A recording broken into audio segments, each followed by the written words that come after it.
திருவாயுமுடி பிள்ளை தான் உபதேசித்த நீர் தன்னின்படியை தனவாத சொல் மணவாள முனி தன் அன்புடன் செய்வ உபதேச ரத்தினமால தன்னை தன்னெஞ்சு தன்னில் தரிப்பவர் தாள்கள் சரண் நமக்கே. ஆச்சாரியன் செய்த உபகாரமானவது துய்தாக நெஞ்சு தன்னில் தோன்றுமேல் தேசாந்தரத்தில் இருக்க மனந்தான் பொருந்த மாட்டாது இருத்தலினி ஏதறிவோம் யாம். అరవై మూడో పాసురం అనేది ఉపదేశతనంలో ఆచార్యుడు ఒక ఉపకారం చేశాడు. మనం ఎట్లట్లో ఉన్నాము అట్లాంటి ఉండ మనల్ని తీసుకుపోయి శ్రీవైకుంఠం తీసుకుపోయి పెట్టేశాడు. అంత ఉపకారంకి ప్రతి ఉపకారం చేయడం వద్దంటే చేయడం కాదు. అప్పుడు ఏం చేయాలి స్వామి? అది మనసులో పూర్తిగా మనం గుర్తుపెట్టుకోవాలి. అదో ఉపకారం. ఆయన చేసిన ఉపకారాన్ని పూర్తిగా మన మనసులో పెట్టుకోవాలి. ఇంత ఉపకారం చేసాడే, ఆయన ఏం చేయాలా అంటే ఏం చెయ్యాల్సిన పని లేదు. ఏం చెయ్యొద్దా స్వామి? చెయ్యాలంటే ఏంటంటే ఆయన పక్కనే ఆయన కైంకర్యం చేస్తా ఉంటారు. ఆ ప్రకారం కైంకర్యం చేస్తా ఉంటే నాకు అన్ని దొరకద్దా? దొరకద్ది. అది ఆచాడే ఇస్తాడా? భగవంతుడు ఇస్తాడు. ఆ ప్రకారం భగవంతుడు ఇస్తాడు. ఇదా శ్రీవచన భూషణంలో త్రిలోకాచార్య తెలిపిస్తున్నారు. ఇప్పుడు ఆచార్యుడు చేసిన ఉపకారం మనం పూర్తిగా గుర్తుపెట్టుకోవాలి. దాని మీద మనం మంచి అభిప్రాయం పెట్టుకోవాలి. అటైతే దాన్ని ఎట్లా పెట్టుకోవాలంటే తూయిదాగ నెంజిదన్నిల్ తోండ్రుమేల్, తూయిదాగ నెంజిదన్నిల్ తోండ్రుమేల్ కదా. అటైతే పరిశుద్ధంగా నిండా ప్రీతితో సొంత ఉపకారాన్ని చేశాడే. నేను ఏం చేశాను? నేను ఎట్లా ఉన్నాను? ఎట్లెట్లో ఉన్నానే, నన్ను ఈ ప్రకారం తీసుకొచ్చి పెట్టేశాడే. ఇంకా ఆయన తప్ప ఇంకెవరు చేస్తారు? అలాంటి అభిప్రాయం మన మనసులో శుద్ధిగా ఉండాలి. దాంట్లో ఏ విధమైన అశుద్ధి రాకూడదు. శుద్ధి అంటే ఏంది? ఏందో చేశాడు స్వామి, పక్కింటోళ్ళు చేశారు, అక్కడ చేశారు, ఇక్కడ చేశారు, మా బంధువులు కూడా చేశారు, అదే ప్రకారం అతడు చేశాడు, కొంచెం ఎక్కువ చేశాడు అట్లని అడిగితే అది శుద్ధి లేదు. అశుద్ధితో నువ్వు తెలుసుకుంటున్నావు అర్థం. శుద్ధిగా తెలుసుకోవాలంటే నేను ఏం చేశానో, నేను ఎంత చెడ్డోడు, నేను ఎంత నీచుడు, ఇంత నీచుడైన నాకు ఇట్లాంటి ఉపకారం చేసాడే, నాది మంచిది నా దగ్గర ఏం లేదు. సరే మంచిది లేదు, ఇది చేస్తాడు అనుకుంటే చెడ్డది పూర్తిగా ఉండదు. అట్లా ఉండి చేసాడంటే ఎంత ఉపకారం చేశాడు అని చెప్పి మనం తెలుసుకోవాలి. అది తెలుసుకుంటే అప్పుడు మనకి మోక్షం అనేది ఉంటుంది అని చెప్తాడు. అయితే దీంట్లో వ్యాఖ్యానంలో దేశిక ఉపకార దర్శి అని ఒక పేరు ఇచ్చారు మనకి. దేశిక ఉపకారక దర్శి అంటే ఆచార్య ఉపకారక దర్శి అంటాడు. తత్వదర్శిని ఉన్నాడు. తత్వం అంటే శ్రీమన్నారాయణుడు. ఆ తత్వమైన శ్రీమన్నారాయణ దర్శించిన వాళ్ళకి తత్వదర్శి అంటాడు. దేశిక ఆచార్య ఉపకారక దర్శి అంటే ఆచార్యుడు చేసిన ఉపకారాన్ని పూర్తిగా శుద్ధిగా మనసులో పెట్టుకొని ఇట్లా చేసాడని చెప్పి ఆయన్ని వదలకుండా ఆయన పక్కనే ఉండుకొని దానికి ప్రత్యుపకారం కాదు అయినా కూడా పక్కనే ఉండుకొని కంకిరం చేస్తూ ఉంటాడు కదా, ఆవిడ దేశిక ఉపకార దర్శి, ఆచార్య ఉపకారక దర్శి అని చెప్తాడు.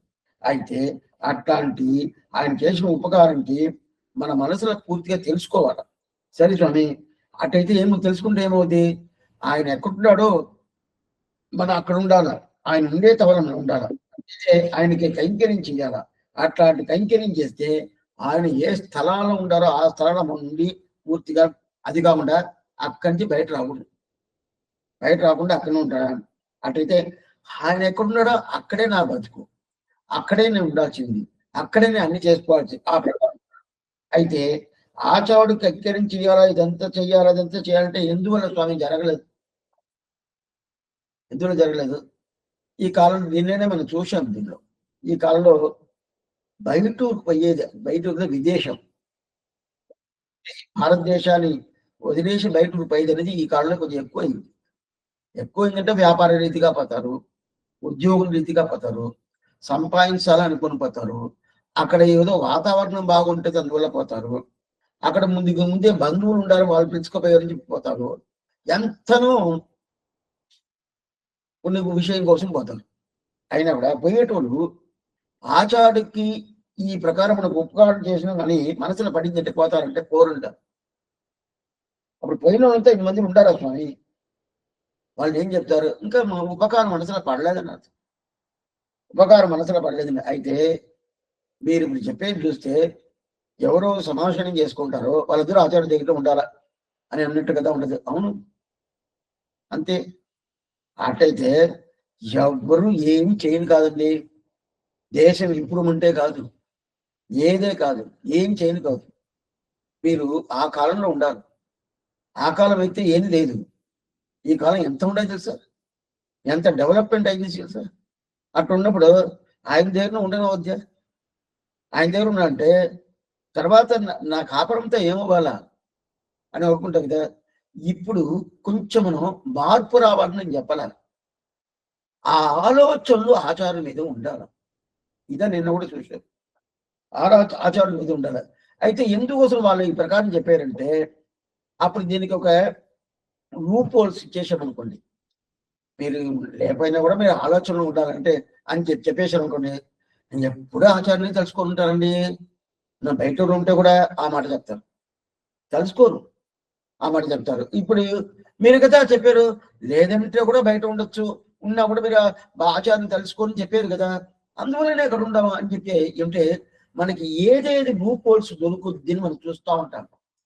ఆ లూప్ హోల్స్ తిరుగుతూ ఉంటే దానికి తగినట్టు మనం ఏం చేస్తామంటే మన మన మాటలంతా తిప్పించుకుంటాం. అందువల్లగా పెద్దవాళ్ళు ఏం చేశారు, అక్కడే ఉండాలంటారు. అక్కడే ఉండాలంటే ఇప్పుడు వేరే దానికి సమాధానం చెప్పాను కాదు కదా, అందుకే చెప్తాను. అందువల్ల ఈ ప్రకారం చేసుకోవాలా అన్నట్టు. కాకుండా ఒక్కొక్కరు ఒక్కొక్క మాట చెప్తా ఉంటారండి. అప్పుడు దీని ఈ ప్రకారం ఉంటే దీని కృతజ్ఞత ఫలం ప్రత్యుపకార సాపేక్షమాన మనస్సు అంటారు. కృతజ్ఞత ఫలం ప్రత్యుపకార సాపేక్షమైన మనసు. దీనికి అట్లాంటి మనసు ఉండాలి కదా. ఆ మనసు ఎట్లా ఉండాలో గుర్తు చెప్తారు చూడండి.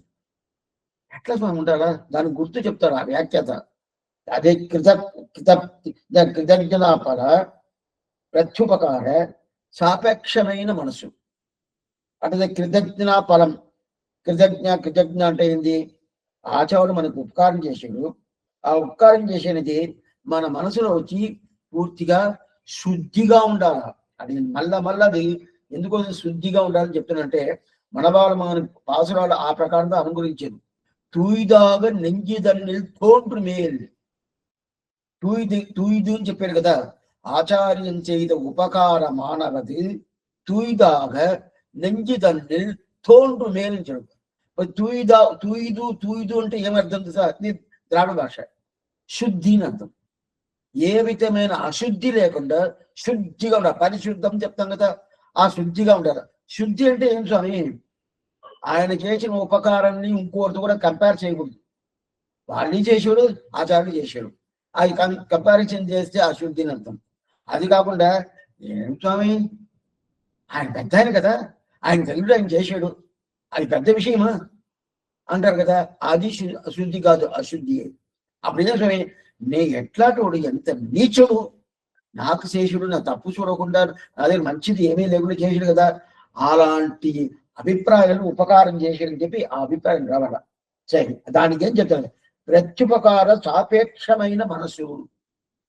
ప్రత్యుపకార అదే కృతజ్ఞతా ఫలం అంటారు. కృతజ్ఞతా ఫలం అంటే ఆయన చేసిన దానికి ఎంత కృతజ్ఞత పెట్టుకోవాలా, ఆయన చేయాలి కదా, దానికి తిప్పి చేయాలి కదా, అదే ప్రత్యుపకారం. ఆ ప్రత్యుపకారం ఏం స్వామి చేయాలా? ఏం చేయాలంటే ఆయన పక్కన ఉండాలి, ఆయన కైంకర్యం చేస్తూ ఉండాలి. ఇంక వేరేం చేయలేమా? వేరేం చేయలేము. కృతజ్ఞత ఫల ప్రత్యుపకార సాపేక్షమైన మనసు ఉంటాడు. మనసుదా ఏమవుతుంది, దానికి పద్ధతిగా దాంట్లో కలుస్తుంది. అట్లాంటి మనసు ఉంటే పద్ధతిగా దాంట్లో కలుస్తుంది. అలాంటి దేంట్లో కలుస్తుంది? ఆచార్య చేసిన ఉపకారంకి ఈయన అదే ప్రకారం ఉండాడు, ఈ శిష్యుడు ఉండాడు అని తెలుస్తుంది. సరే సరే స్వామి, ఆయన ఊర్లో లేదనుకోండి, బయట ఊరు పోయిన ఈయన పోవాల్సిందే. ఆయన బయట ఊరు పోయాడంటే ఈయన పోవాల్సిందే. స్వామి అట్టయితే మేమంతా ఆడవాళ్ళు, స్త్రీలు, మాకు కాపురాలు ఇదంతా ఉండాలంటే తీసుకోపోవాల్సిందని నేను చెప్పాలా?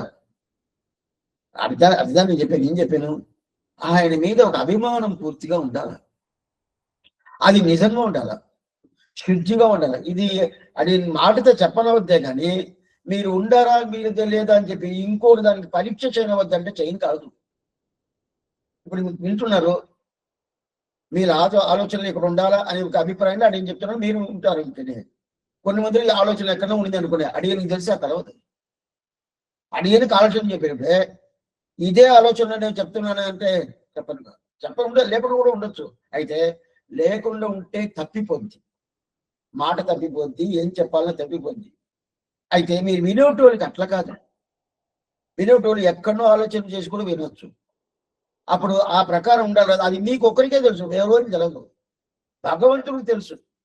అంతేగాని అట్లా ఉన్నప్పుడు మీరే అది పరీక్ష చేసుకోవాలా, మరి ఈ ప్రకారం ఉండాలి, ఈ ప్రకారం ఉండాలి అని చెప్పి అట్లాంటి మనసు రావాలా. సరే స్వామి, అట్లాంటి మనసు రావాలంటే అది ఎట్లా స్వామి?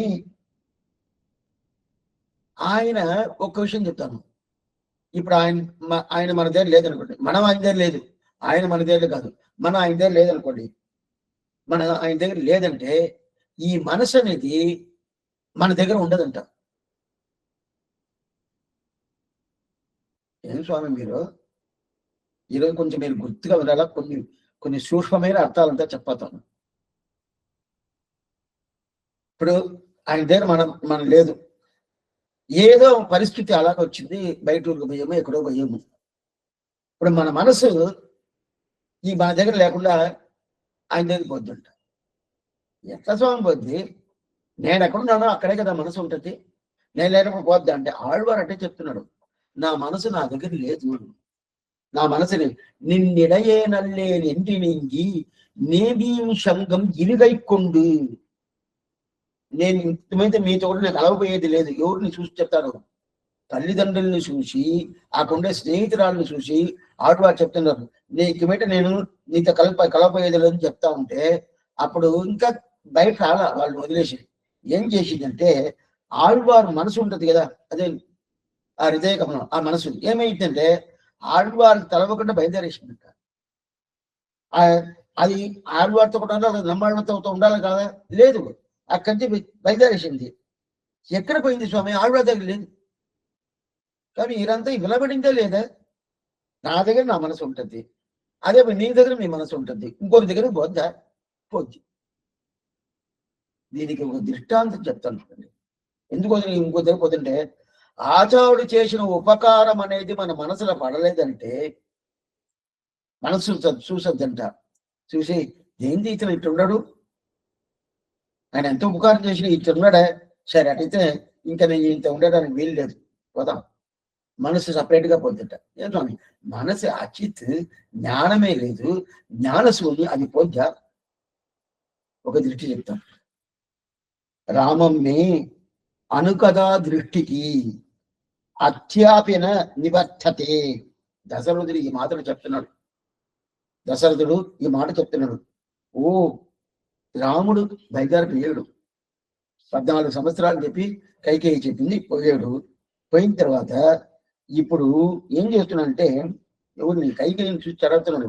ఈ ప్రకారం నా కళ్ళు నా దగ్గర లేదే, ఈ కళ్ళు నా దగ్గర లేదే, ఈ కళ్ళు రాముడితో వెనకాలనే పోయింది, నా దగ్గర లేదు.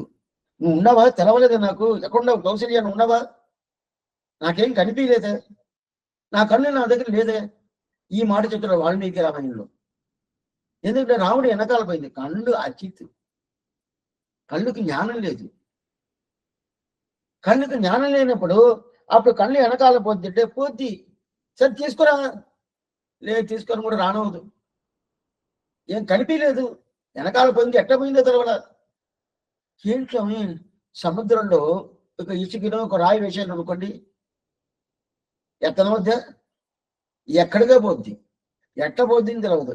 అదే ప్రకారం రాముడు సముద్రం, సముద్రైవ గాంభీర్య అని చెప్తున్న వాల్మీకి. సముద్రైవ గాంభీర్య, అట్లాంటి సముద్రంగా ఉన్నప్పుడు ఆ సముద్రంలో రాముడు అనే సముద్రంలో నా కళ్ళు పోయింది, ఇంకా కళ్ళు నా దగ్గరకు వస్తుందా? రాదే. అదే ప్రకారం వీరు భగవంతుడి వెనకాల కళ్ళు పోయింది, ఇంకా నా దగ్గర వస్తుందా? రాదు అని చెప్పి అదే ప్రకారం ఇక్కడ ఆళ్వార్, అక్కడ రాముడు, ఇక్కడ కృష్ణుడు వెనకాల నా మనసు పోయింది కదా, ఇంకా నా దగ్గర రాదు అది. ఇప్పుడు మనకి సందేహాలు వచ్చు. ఏం సందేహం అంటే, మనసుకి జ్ఞానం ఉంటుందా స్వామి? జ్ఞానం ఉంటుంది మనసుకి? జ్ఞానం ఉండదు కదా. అప్పుడు ఆత్మకి కదా జ్ఞానం ఉంటుంది. అయితే ఆ మనసుకి జ్ఞానం ఉండాలని మీరు చెప్తారా? అయితే ఆ మనసు ఆచాడు ఉపకారం చేసాడు, ఆ ఉపకారం చేసింది ఇతను తెలుసుకోలేదని చెప్పి అది జ్ఞానం వచ్చినట్టు పోతుంది అని చెప్తున్నారే, పోద్దా అంటే పోద్ది. ఎట్లా స్వామి పోద్ది?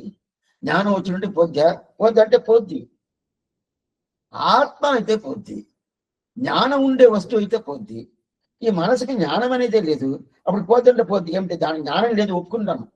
అయితే చేతన సమాధి అని చెప్పి, చైతన్యం ఉంటే దానికి జ్ఞానం ఉండదు. చైతన్యం అంటే జ్ఞానం అని అర్థం. చైతన్యాన్ని కొన్ని పేరు పెట్టుకుంటారు, ఉంటుందా తెలవదు. అప్పుడు ఆ చైతన్య సమాధి, ఆ చైతన్య సమాధిని తీసుకుని వచ్చినట్టు అనుకొని ఆ పోద్దంట. ఆ ప్రకారం ఆ మనసు పోద్దంట.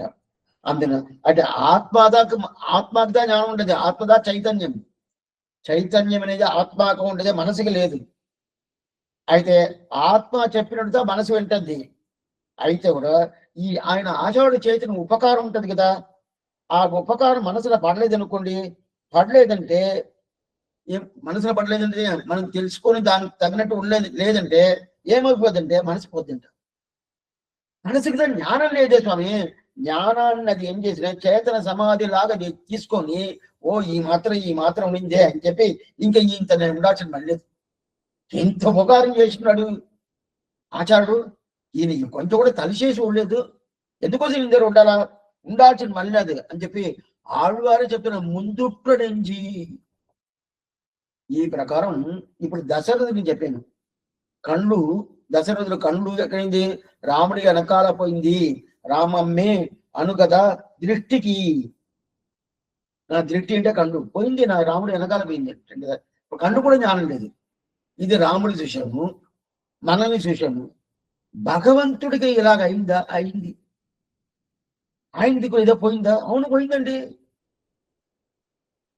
భరతుడు చిత్రకూటానికి వచ్చాడు, 14 సంవత్సరాలు వనవాసం చెప్పి బయలుదేరి వచ్చేసాడు రాముడు. అయితే భరతుడికి లేదు, రామరాజ్యంగా జరగాల, నేను రాజ్య పరిపాలన చేయను అని చెప్పి వశిష్ఠాచార్య తగులు వేసుకొని అక్కడి నుంచి అందరిని తీసుకుని నేరుగా చిత్రకూటానికి వచ్చాడు. రాముని కింద నమస్కారం సేవించాడు.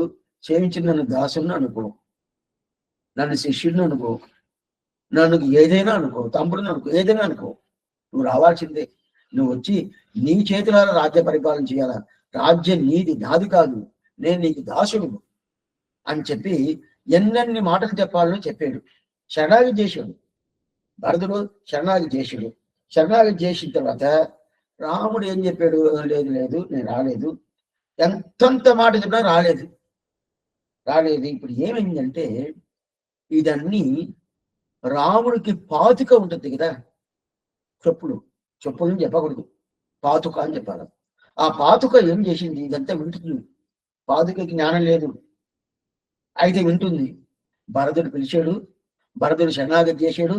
ఆ శరణాగతి రాముడు తీసుకోవాలి కదా, తీసుకుంటాడా లేదా చూస్తాం. తీసుకున్నాడా రాముడి దగ్గరే ఉంటాం, తీసుకోలేదా ఇంక నేను రాముడి దగ్గర ఉండాల్సిన పని లేదు. ఆ భరతుడు వెనకాలైపోతాం. పోయింది. మీరు వినబడ్డారు కదా, ఆ రాముడు ఆ భరతుడిది ఏంది పాదుకని ఇచ్చేసాడు కదా. ఇచ్చేసాడంటే రాముడు ఇచ్చాడు కాదు, ఆ పాదుకే నేను ఇక్కడ ఉండలేను, ఇంత మాత్రం శరణాగతి చేశాడు.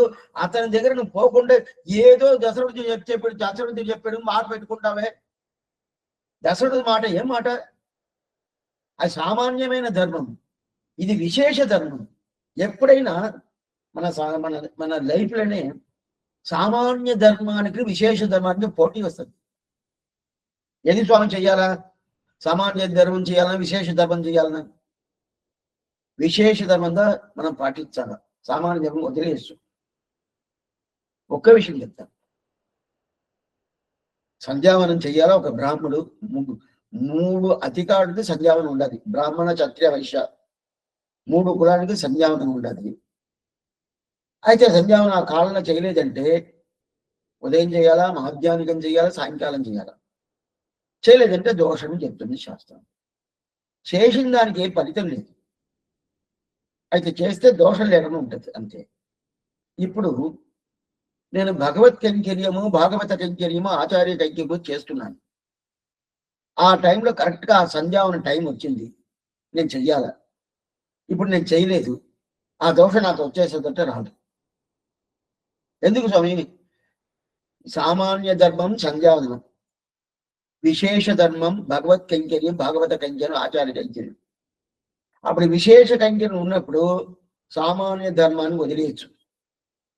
అదే నీ మాట చెప్పారు కదా, నేను ఒకరు ఏం చేశారంటే, చాలా మంచి మాట చెప్పారు, నన్ను ఇంట్లంతా చెయ్యి చెయ్యి చెయ్యి అంటారు. ఆ టైంలో నువ్వే గుళ్ళో పోయి కూర్చుంటారు. ఆ టైంలో నువ్వు గుళ్ళో పోయి కూర్చొని, ఓ గుడిలో కైంకర్యం చేస్తున్నాను, అందువలన ఆ దోషం నాకు రాదంటే వచ్చింది. నువ్వు కావాలనే పోయేవు, అది అవాయిడ్ చేయాలని చెప్పి పోయేవు. అట్లా కాదు, కైంకర్యం చేస్తా ఉంటే ఇంకా కైంకర్యం పూర్తి కాలేదు, అప్పుడు మధ్యలో వదిలేసి రానవదు.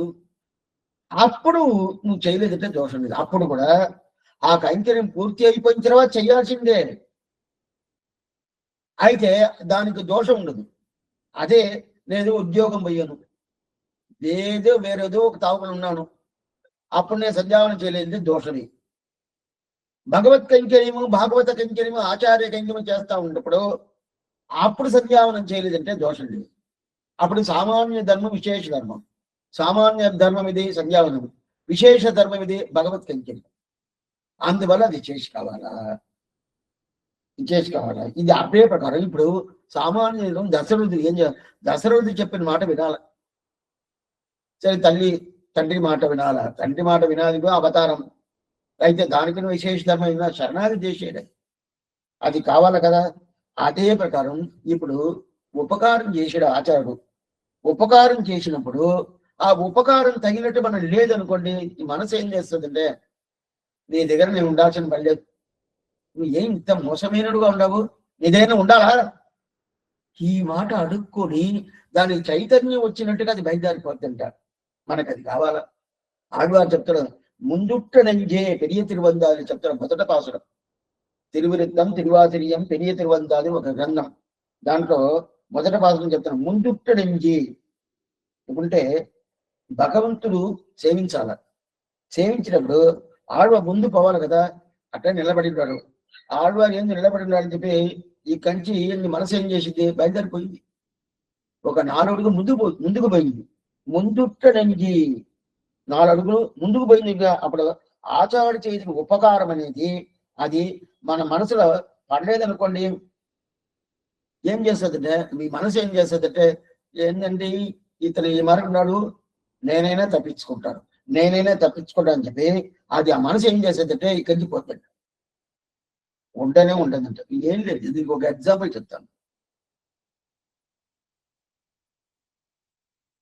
ఏదో మండుకునేసింది, 4-5 ఇల్లులు మండుకుంటే మండుకుంటా ఉన్నది. అక్కడ ఏదో సామాన్యంతా పెట్టున్నాము.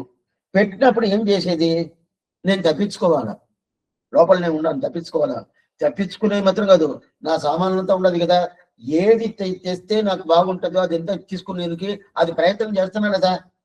అది దొరికిన వరకు లాభం అనుకొని, ఏదైతే తప్పించుకున్న వరకు లాభం అనుకొని తీసుకొని వచ్చేస్తాం కదా.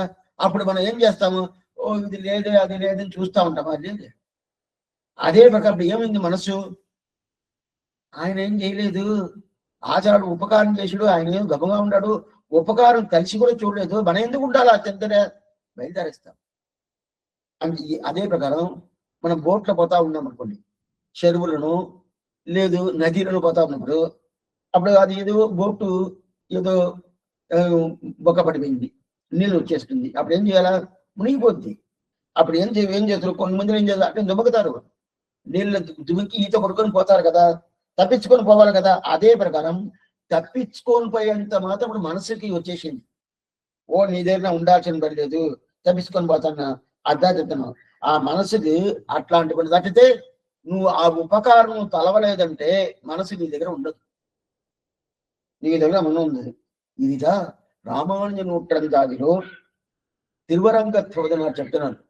ஓந்தவிய நெஞ்சென்னும் பொன்வண்டு உனதடிப்போதில் ஒரு சீரான் தெளித்தேனுண்டு அமர்ந்திட வேண்டி நின்பாரதுவே ஈஞ்சிட வேண்டுமே ராமானுஜா இதுவன்றி ஒன்றும் மாந்தகில்லாது இனி மற்றொன்று காட்டு மயக்கிறதே. పోందది నెంజన్నం పొన్వండు, పుష్పంలో కంత్రీక అది ఉంటది కదా, అది వండు ఉంటారు. అది లోపల వచ్చింది, లోపల ఉండేది ఆ తేలితే తీసుకుంటుంది. అదే ప్రకారం ఆళ్వార్ తిరువరంగ తముదరారు, ఆ తిరువరంగ తముదరారు మనసుదా అయింది కంత్రిక. అది ఏం చేసింది?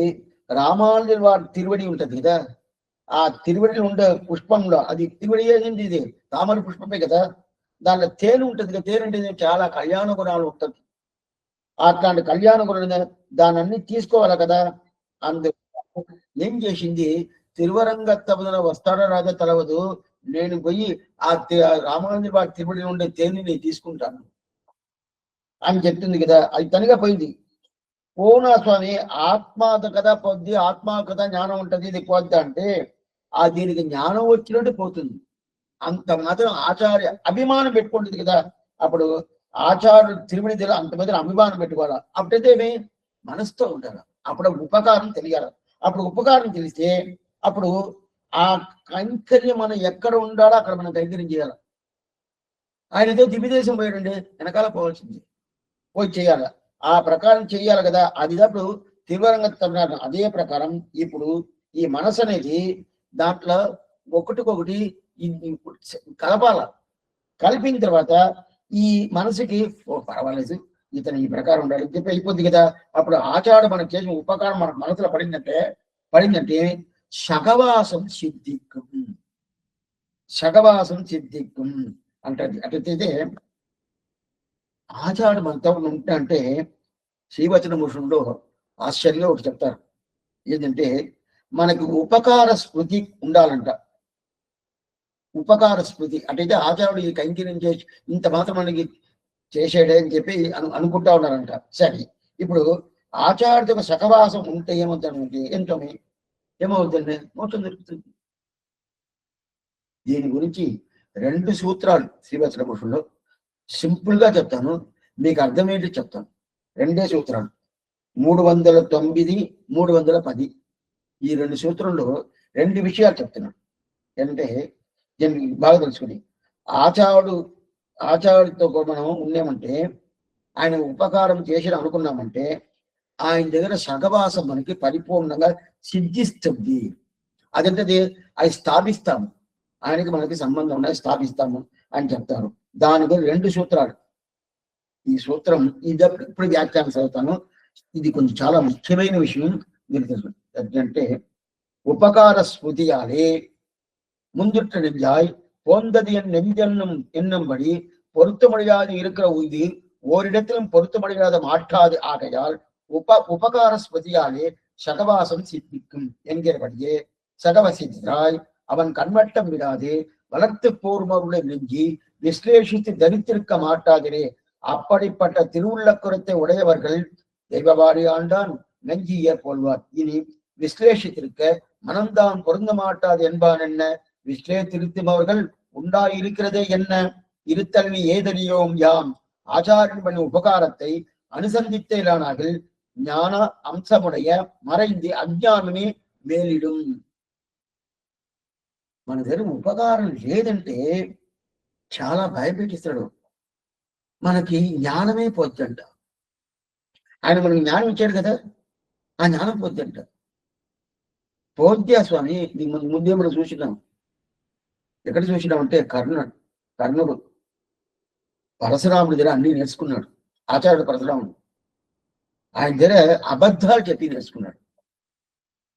తర్వాత ఆయనకి తెలిసిపోయింది ఈయన అబద్ధాలు చెప్పాడని.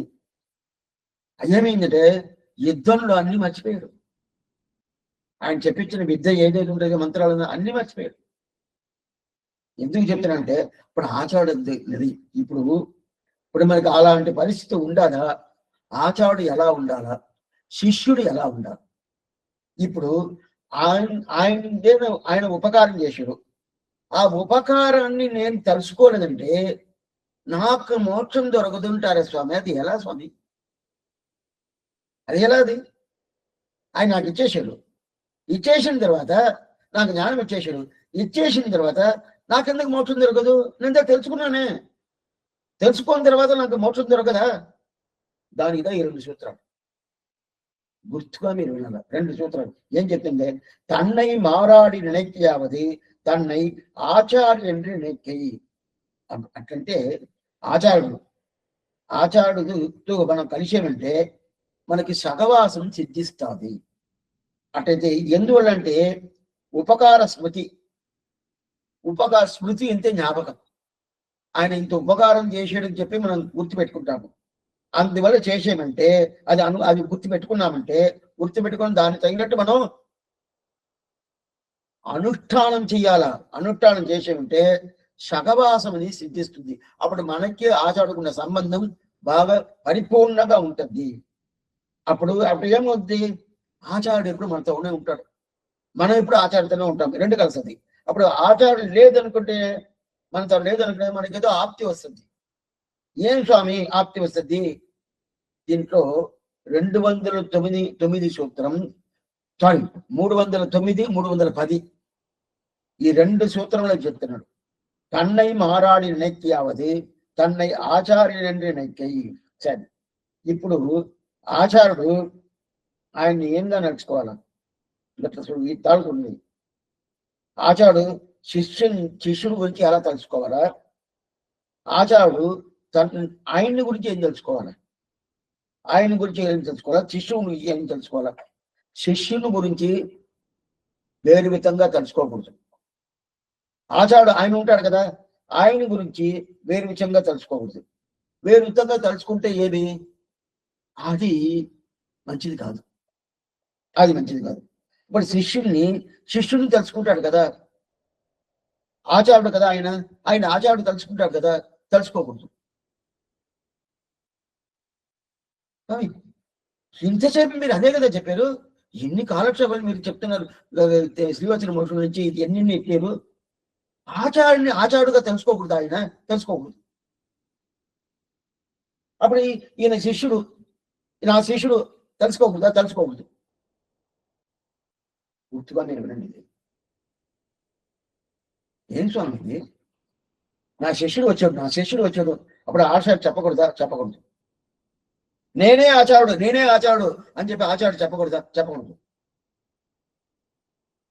మీరు ఇన్ని కాలక్షేపాలు ప్రయత్నం చేసింది ఇదే కదా. ఇతను ఆచార్యుడు, ఆయన ఆచార్యుడు ఏం చేయాలో అది చెయ్యి ఇన్నిసార్లు చెప్పేసి మనమందరూ శిష్యుడు మన శిష్యుల భావంతో ఉండాలని వీరిని చెప్పేసి ఇప్పుడు మీరు ఈ రోజు వచ్చి ఏం చెప్తున్నారంటే ఆయన్ని ఆచార్యుడుగా తెలుసుకోకూడదు, నేను నన్ను శిష్యుడుగా తెలుసుకోకూడదు. సరే, ఏం చాలా అర్థమే కాలేదే. ఎందువల్ల తెలుసుకోకూడదు? అప్పుడు ఏం తెలుసుకోవాలా? ఆయన ఆచార్యుడే కదా. ఆయన ఆచార్యుడే లేదు. ఇప్పుడు అడిగారు వైష్ణవుడు, శ్రీ వైష్ణవుడు. నేను శ్రీ వైష్ణవుడు కాదు తెలుసుకుంటాను. నేను పరమ శ్రీ వైష్ణవుడు తెలుసుకుంటాను. అదేవిధంగా ఆయన ఆచార్యుడు ఆ 74 సింహాసన మధ్యాల నుంచి వచ్చాడు. ఆ పరంపరలో వచ్చినప్పుడు ఆయన ఆచార్యుడు తెలుసుకోకూడదా? తెలుసుకోకూడదు. అప్పుడు నేను శిష్యుడు, ఆయన తిరువుడు పట్టుకున్నాను. నువ్వు నాకు అనుగ్రహం చేయాలా, మోక్షం ఇవ్వాలని చెప్పి తిరుగు పట్టుకున్నాను. ఇస్తాను అని చెప్పి శిష్యుడు శిష్యుడు అని చెప్పి అభిమానం పెట్టుకున్నాడు. ఆ అభిమానం ఉండకూడదు. శిష్యుడనే అభిమానం ఉండకూడదు. అభిమానం ఉండకూడదని చెప్పరా. ఈయన నా శిష్యుడు అని ఉండకూడదు. ఇది ఏం స్వామి ఇది? ఈ ప్రకారం ఉంటారు. అప్పుడు ఏంటో తెలియాలా? ఆచార్యుడు ఆయన్ని ఏం తెలుసుకోవాలా? శిష్యుడిని ఏం తెలుసుకోవాలా? ఇది ఒకటి అట్టే పెట్టుకోండి. ఇది ఒకటి ఇంకా ఇంకోటి శిష్యుని ఎలా తెలుసుకోవాలా? అదంటే శిష్యుని తెలుసుకుంటే మార్చి తెలుసుకున్నాడని అర్థం. ఈయన్ని ఆచార్యుని తెలుసుకుంటే మార్చి తెలుసుకున్నాడని అర్థం. అటైతే నిజంగా ఇది తెలుసుకోవాలా? మళ్ళా చూస్తాం.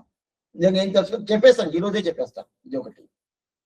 అప్పుడు ఆచార్యుడు శిష్యుడు ఇద్దరు తెలుసుకోవాలా? రెండోది శిష్యుడుగా తెలుసుకోవచ్చు. దీని తర్వాత ఫలத்தை మారాడి నిனைக்காவது. అటైతే ఆచార్యుడు శిష్యుడికి మంచి చేస్తాడు, దాంట్లో ఫలితం ఏమి? ఏదో ఫలితం. శిష్యుడికి ఏదో మంచి చేస్తాడు, ఉపదేశం చేస్తాడు, ఉపకారం చేస్తాడు, దాంట్లో ఏదో దొరుకుతుంది. ఆ దొరికే ఫలితం ఉండదు కదా, దాన్ని కూడా మార్చి తెలుసుకోకూడదు. అర్థం కదా స్వామి? మార్చి తెలుసుకోకూడదు అంటే ఈ ఫలితాని కోసం ఈ శిష్యుడిని నేను ఉపదేశం చేశాను, శిష్యుడికి నేను ఉపకారం చేశాను అని చెప్పి ఆచారం తెలుసుకుంటాడు కదా, ఆ ప్రకారం తెలుసుకోకూడదు ఆచారం. ఇదంతా మీరు వినేసి మీ ఆచార్య దగ్గర పోయి, స్వామి కొంచెం నేను చెప్పేది మీరు వింటారా? అదేంటి దోషం అయినా కూడా ఇవాళ చేయకూడదని కోసం చెప్తున్నాను, నేను చెప్పి వింటారా? మా స్వామి చెప్పాడు, శ్రీవచనం భూషణుడు లేకుండా మీరు ఎట్లా ఉండాలని నేను చెప్తాను. మీరు ఆచార్యుడుగా మీరు మిమ్మల్ని తలుచుకోకూడదు, నన్ను మీరు శిష్యుడిగా తలుచుకోకూడదు, అట్లా మా స్వామి చెప్పారు. అయితే ఇది నిజం. ఈ మాట మీ ఆచార్యుడు దగ్గర చెప్పకూడదు. ఇప్పుడు ఆయన చెప్పింది నిజం. ఎంతవల్ల నిజం నుంచి వెనకాల చెప్తాను, ఇదే నిజం. అప్పుడు శిష్యుడిగా తెలుసుకోకూడదు. ఇది ఒకటి. ఫలితం దొరకదు కదా, పురుషార్థం. ఆ పురుషార్థాన్ని మార్పుగా తెలుసుకోకూడదు. మార్పు అంటే ఏంది? దీనికోసం నేను చెప్పించాను, దానికోసం చెప్పించాను, ఏదో ఒకటి ఉంటుంది అని ఉంటుంది కదా, ఆ ప్రకారం తలుచుకోకూడదు. ఎవరు? ఆచార్యుడు. ఆచార్యుడు ఏం తెలుసుకోకూడదు? ఈ భూమిని ఏంటంటే ఇంత ఉపకారం చేశాను, అయిదా ప్రయోజనం, ఈ శిష్యుణ్ణి ఈ సంసారం అని తెలిసి నేను బయటకు తీసుకొచ్చాను, ఈ శిష్యుణ్ణి నేను ఉజ్జీవనం చేయించాను అని చెప్పి ఆచార్యుడు తెలుసుకోకూడదు. చాలా జాగ్రత్తగా వినాలా మీరు. దీన్ని ఎక్కడన్నా ఒక తాడు ఈ మాటని వదిలేసి వేరే మాట చెప్పేసంటే తప్పు, నా పేరు తెలియదు. అప్పుడు ఆచార్యుడు ఈ శిష్యుడిని శిష్యుడికి ఉపదేశం చేశాను, వీడు ఎక్కడ అడ్డదారిలో ఉన్నాడో మంచి దారి తీసుకొచ్చాను, వీడికి ఉజ్జీవనం ఆత్మ ఉజ్జీవనం చేయించాను అని చెప్పి తెలుసుకోకూడదంటే తెలుసుకోకూడదు. చేశాడు ఆయనే. ఆచార్యుడు తెలుసుకోవస్తుంటే తెలుసుకోకూడదు. ఇది ఆచార లక్షణం. ఇది ఒకటి. సరే స్వామి, ఇంతవరకు మీరు చెప్పింది దానికే కదా. ఆచార్య దగ్గర పోయింది, ఆయన మీకు ఉపదేశం చేస్తాడు, ఆయన మీకు అన్ని చేస్తాడు, ఆయన వల్లనే మీకు ఉజ్జీవనం దొరుకుతుంది. ఇది పాసన అట్టే కదా. ఆచార్యం చేతి ఉపకార మానవది తూజాగ రంజిదని తోంటుమే అని చెప్పి పాసన అట్లా ఉండాలి కదా. అట్లా ఉన్నప్పుడు మీరు ఈ ప్రకారం ఆచార్యుడు తెలుసుకోకూడదని చెప్పాను. ఎవరెవరు ఎట్లా తెలుసుకోవాలని మీరు చూస్తున్నాము. ఆచార్యుడు ఈ శిష్యుడిని నేను దిద్దుబాటు చేశాను, ఆ నా వల్ల శిష్యుడు ఉజ్జీవనం వచ్చాడు అనే అభిప్రాయం ఆచార్యుడికి ఉండకూడదు. సరే, ఇంతవరకు మనం అధ్యయనం ప్రయత్నం చేశాము, ఆ ప్రకారం అయితే అది కాకూడదంటాడు. ఇప్పుడు అప్పుడే భగవంతుడు కైంకర్యం చేసేనికి నేను ఇద్దరిని పంపించేసాను. అంటే ఆచార్య ఇంకోటి తలుస్తాడు. ఏం తెలుసుకుంటాడంటే, 4-5 శిష్యులు వచ్చారు, వాళ్ళని సంప్రదాయానికి వాళ్ళకి సమాచారం చేశాను. చేసిన తర్వాత వాళ్ళకి నేను ఏం చేశాను తెలుసా, ఈ ప్రకారం వాళ్ళకి భగవంతుడికి మంగళాశాసనం చేసేదాని కోసం నేను వాళ్ళకి ఇదంతా చెప్పించాను అని చెప్పి తెలుసుకోకూడదు. ఇది నిజం కదా. మంగళాశాసనం చేసేనికి ఆచార్యుడు చెప్పలేదా? శిష్యుడికి చెప్పించాడు. అప్పుడు నిజమే కదా. నిజమే. అయితే ఆ ప్రకారం ఆచార్యుడు తెలుసుకోకూడదు. స్వామి ఆచార్య మీద ఇంత తప్పులు చెప్తున్నారు. తప్పు కాదు, ఆయన ఎట్లా తెలుసుకోవాలని శ్రీవతి మోక్షం చెప్తుంది. ఎందువల్ల ఇలాగ చెప్తుంది? తర్వాత ఈ రోజే చెప్పేస్తాను, చెప్పింది కదా. సరే, అటైతే ఈ ప్రకారం ఒక 2 శిష్యుల్ని భగవత్ కైంకర్యం కోసం తీసుకొచ్చాను. 4 శిష్యుల్ని నా దగ్గర కాలక్షేప వినేందుల కోసం తీసుకొచ్చాను అని చెప్పి, ఇదంతా ఫలితం అంటే ఇదంతా ఫలితమా? కాదు. ఈ ఫలితం కోసం, ఈ పురుషార్థం కోసం ఆచార్యుడు ఒక శిష్యుల్ని ఉపదేశం చేశాడంటే కాదు. అయితే అడ్డా ఉపదేశం చేస్తున్నాడు. అలాంటి తలంపు ఆచార్యుడు తలుచుకోకూడదు. ఇదన్నీ తలుచుకోబాక. అప్పుడు ఫలితం ఏది? దండం ఏంది? దృష్ట ప్రయోజనం. సరే, అట్లయితే దృష్ట ప్రయోజనం అంటే ఏంది? శిష్యుడు ఉజ్జీవనం, భగవత్ కైంకర్యం, సహవాసం, ఇదింత నేను చేసేను అని చెప్పి నువ్వు అనుకోబాక. అది ఫలితం కాదు. ఆచార్యుడు ఫలితం కాదు. అట్లయితే ఇదంతా సరే స్వామి, ఇదంతా కావాలన్నా వద్దా? శిష్యుడు ఉజ్జీవనం కావాలా? అదే ప్రకారం శిష్యుడు వచ్చి భగవత్ కైంకర్యం, భాగవత కైంకర్యం, ఆచార్య కైంకర్యం చెయ్యాలా? ఇదంతా కావాలా కదా, ఫలితం కావాలా? అటైతే ఈ దృష్ట ఫలం ఇక్కడ ఫలితం కావాలా? శిష్యుడు ఉజ్జీవనం కావాలా? భగవత్ కైంకర్యం కావాలా? ఆచార్య సహవాసం కావాలా? ఇదంతా కావాలి కదా. కావాలంటే మీరు ఇదంతా తలుచుకోకూడదని చెప్తే అప్పుడు ఎలా స్వామి వస్తుంది? ఎట్లా వస్తుంది? ఇదంతా ఫలితమే కాదా? ఫలితం అనేది ఎలా వస్తుంది? ఇదంతా అక్కర్లేదంటే అయితే కావాలా? దృష్ట ప్రయోజనం ఎంత గుర్తుగా మీరు ఉండాల. దృష్ట ప్రయోజనం, ఉజ్జీవనం, భగవత్ కైంకర్యం, సహవాసం, ఈ 4 పెట్టుకోండి. ఈ 4: దృష్ట ప్రయోజనం, ఉజ్జీవనం, భగవత్ కైంకర్యం, సహవాసం. దృష్ట ప్రయోజనం అంటే ఏం తెలుసా? మన కంటికి ఎదుర్కొంటే మనకేదో జరగాల, అది ప్రయోజనం కావాల. ఆచార్యుడు ఈ లోకంలో ఆనందంగా ఉండాల, ఆయనకి ఏ కొరత రాకూడదు, అది దృష్ట ప్రయోజనం. ఇది ఒకటి. ఉజ్జీవనం, ఈ శిష్యుడు ఉజ్జీవనం కావాలా. ఉజ్జీవనం అంటే అనుభవజనిత ప్రీతికార్థ కైంకర్యం చెయ్యాలా భగవంతుడికి, అది ఉజ్జీవనం, అది కావాలా. ఆ తర్వాత భగవత్ కైంకర్యం కావాలా. దాని తర్వాత సహవాసం, ఆ ఆచార్యుడితో కూడా కలవాల, సహవాసం ఉండాలి. ఈ 4 కావాల. ఈ 4 నువ్వు ఎట్లా తలుసుకుంటావంటే, నువ్వు మార్చి తెలుసుకుంటున్నావు, వేరు విధంగా నువ్వు తెలుసుకుంటున్నావు. ఆ ప్రకారం తెలుసుకోకూడదు, అది తప్పు. ఆ ప్రకారం అట్లయితే ఈ 4 ఎట్లా స్వామి వస్తుంది? నేను ఏదైనా ప్రయత్నం చేయాలి కదా. 4 ఎలా వస్తుంది? అట్లయితే ఈ 4 వచ్చే దారి అదే వచ్చింది, ఎట్లా ఎలా వచ్చింది నువ్వు తప్పుగా తెలుసుకుంటున్నావు అంటాడు. అయితే ఈ 4 నాకు దొరకాలి, నేను వచ్చి కావాలి, నేను వస్తుంది. ఈ 4 పూర్తిగా వస్తుంది, రాకుండా ఉండదు. సహవాసం కావాలా, కైంకర్య ఫలము కావాలా, శిష్యుడు ఉజ్జీవనం కావాలా, దృష్టంలో ప్రయోజనం కావాలా. దృష్టం అంటే ఏంటి? ప్రత్యక్షంగా దృష్టం, అదృష్టం అంటారు. దృష్టం అంటే నా ప్రత్యక్షంగా చూసేదానికి దృష్టంలో పేరు. అదృష్టం అంటే మనం చూడడం కాదు, ఎక్కడో ఉంటుంది, నా కళ్ళ వల్ల చూడడం కాదు, దానికి అదృష్టం. అదృష్టం అంటే ఏదో చీటి తీస్తే అదో వస్తుంది అంటారు, అది కాదు. మన కళ్ళ వల్ల చూడడం కాదు అది. ఇది 4 కావాలి. ఈ 4 కావాలి కదా. అప్పుడు ఈ 4 కావాలంటే ఎట్లా దాన్ని జరుగును? శేషబోధనాన శిష్యం నిனைவாலே దృష్ట ఫలం సిద్ధిக்கும். ఇది సూత్రం. శేషబోధనాన శిష్యం నిனைவாலே దృష్ట ఫలం సిద్ధిக்கும். చాలా సింపుల్ గా చెప్పేశాడు పిల్లలోకాచార్య, చాలా సింపుల్. దానికి మనవాళ్ళు వ్యాఖ్యానం వేరే, దీనికి శ్రీవచనభూషణికి అని దాంట్లో నుంచి ఎత్తుకొని 2-3 విషయాలుగా చెప్తాను, అన్ని చెప్పాలి. అంటే ఆచార్యుడు దృష్ట ఫలం అంటే ఇప్పుడు ఆచార్యుడికి నేను ఈ శిష్యుణ్ణి నేను ఉజ్జీవనం చేస్తేదా, బాగా తెలుసుకోండి, నేను ఈ శిష్యుణ్ణి ఉజ్జీవనం చేస్తేదా, నాకేదన్నా ఈ శిష్యుడు చేస్తుడు కదా, లేకపోతే ఎలా చేస్తాడు? చేయడు కదా, అందువల్ల నేను ఉజ్జీవనం చేస్తాను అని ఆచార్యుడు అనుకోవచ్చు అంటే అనుకోకూడదు. అయితే ఉజ్జీవనం చేయాలి.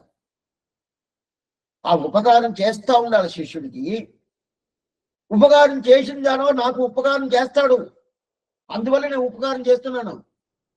నిన్న ఒక మాట చూసేయండి కదా, ఏదో పెళ్లికి చదివించాము, మళ్ళీ వాళ్ళు చదివిస్తారండి, అందువల్ల చేస్తాం. అదే కూడా మనం ఉపకారం చేస్తున్నాము, వాళ్ళు ఏదో మనకి చేస్తారు శిష్యులు, అభిప్రాయాలు చేస్తారో చేయకూడదు. అప్పుడు ఆచార్యుడికి రావాలా స్వామి, ఎట్లా వస్తుంది? ఆచార్యుడికి అన్ని కావాలా, ఆయన జీవనం ఇక్కడ జరగాలి కదా, ఆయన జీవనం ఇక్కడ జరగాలి కదా, ఆయనకి ఉండాలి. ఇప్పుడు ఆయనకి, ఆయన కుటుంబానికి, ఆయన ఖర్చులకి అన్ని జరగాలి, అన్ని శిష్యుడే కదా చేయాలా. ఎట్లా చేస్తాడు, ఎలా చేస్తాడు?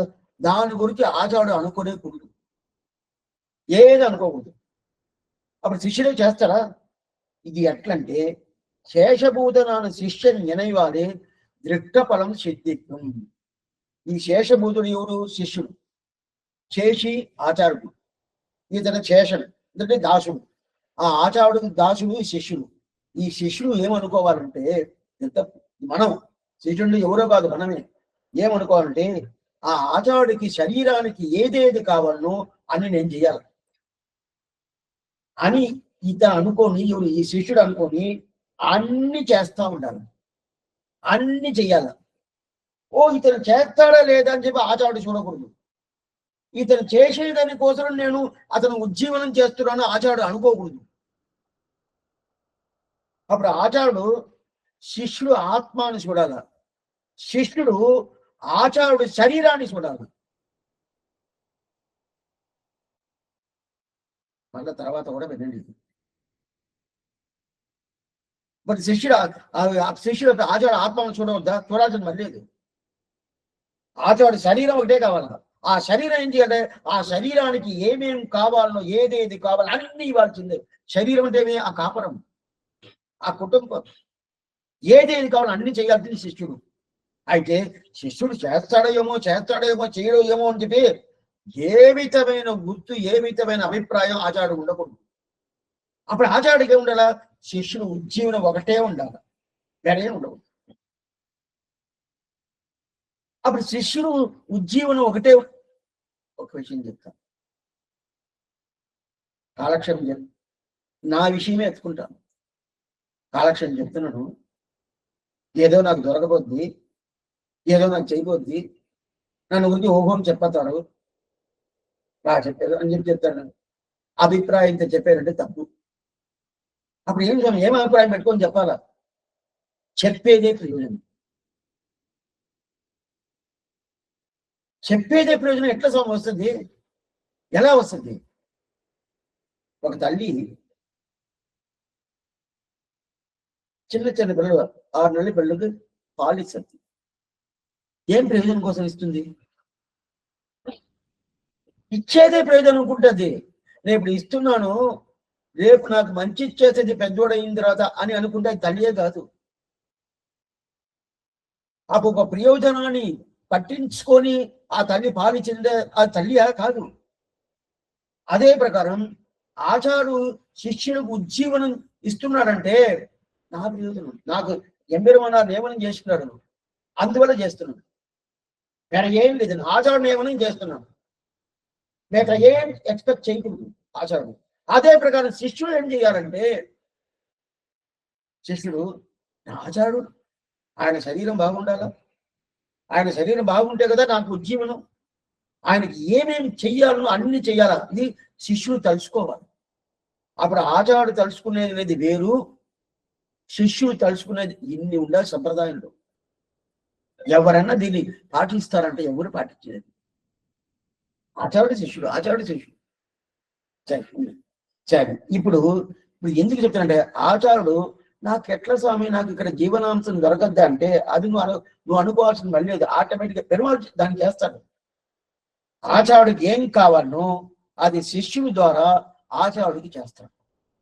అప్పుడు శిష్యుడి ద్వారా, అప్పుడు శిష్యుడు నేను చేసిన దాని వల్ల ఆచార్యుడు బాగున్నాడు అని శిష్యుడు అనుకోవస్తుంటే దానికన్నా పెద్ద దోషం ఏమీ లేదు, పాపాలు.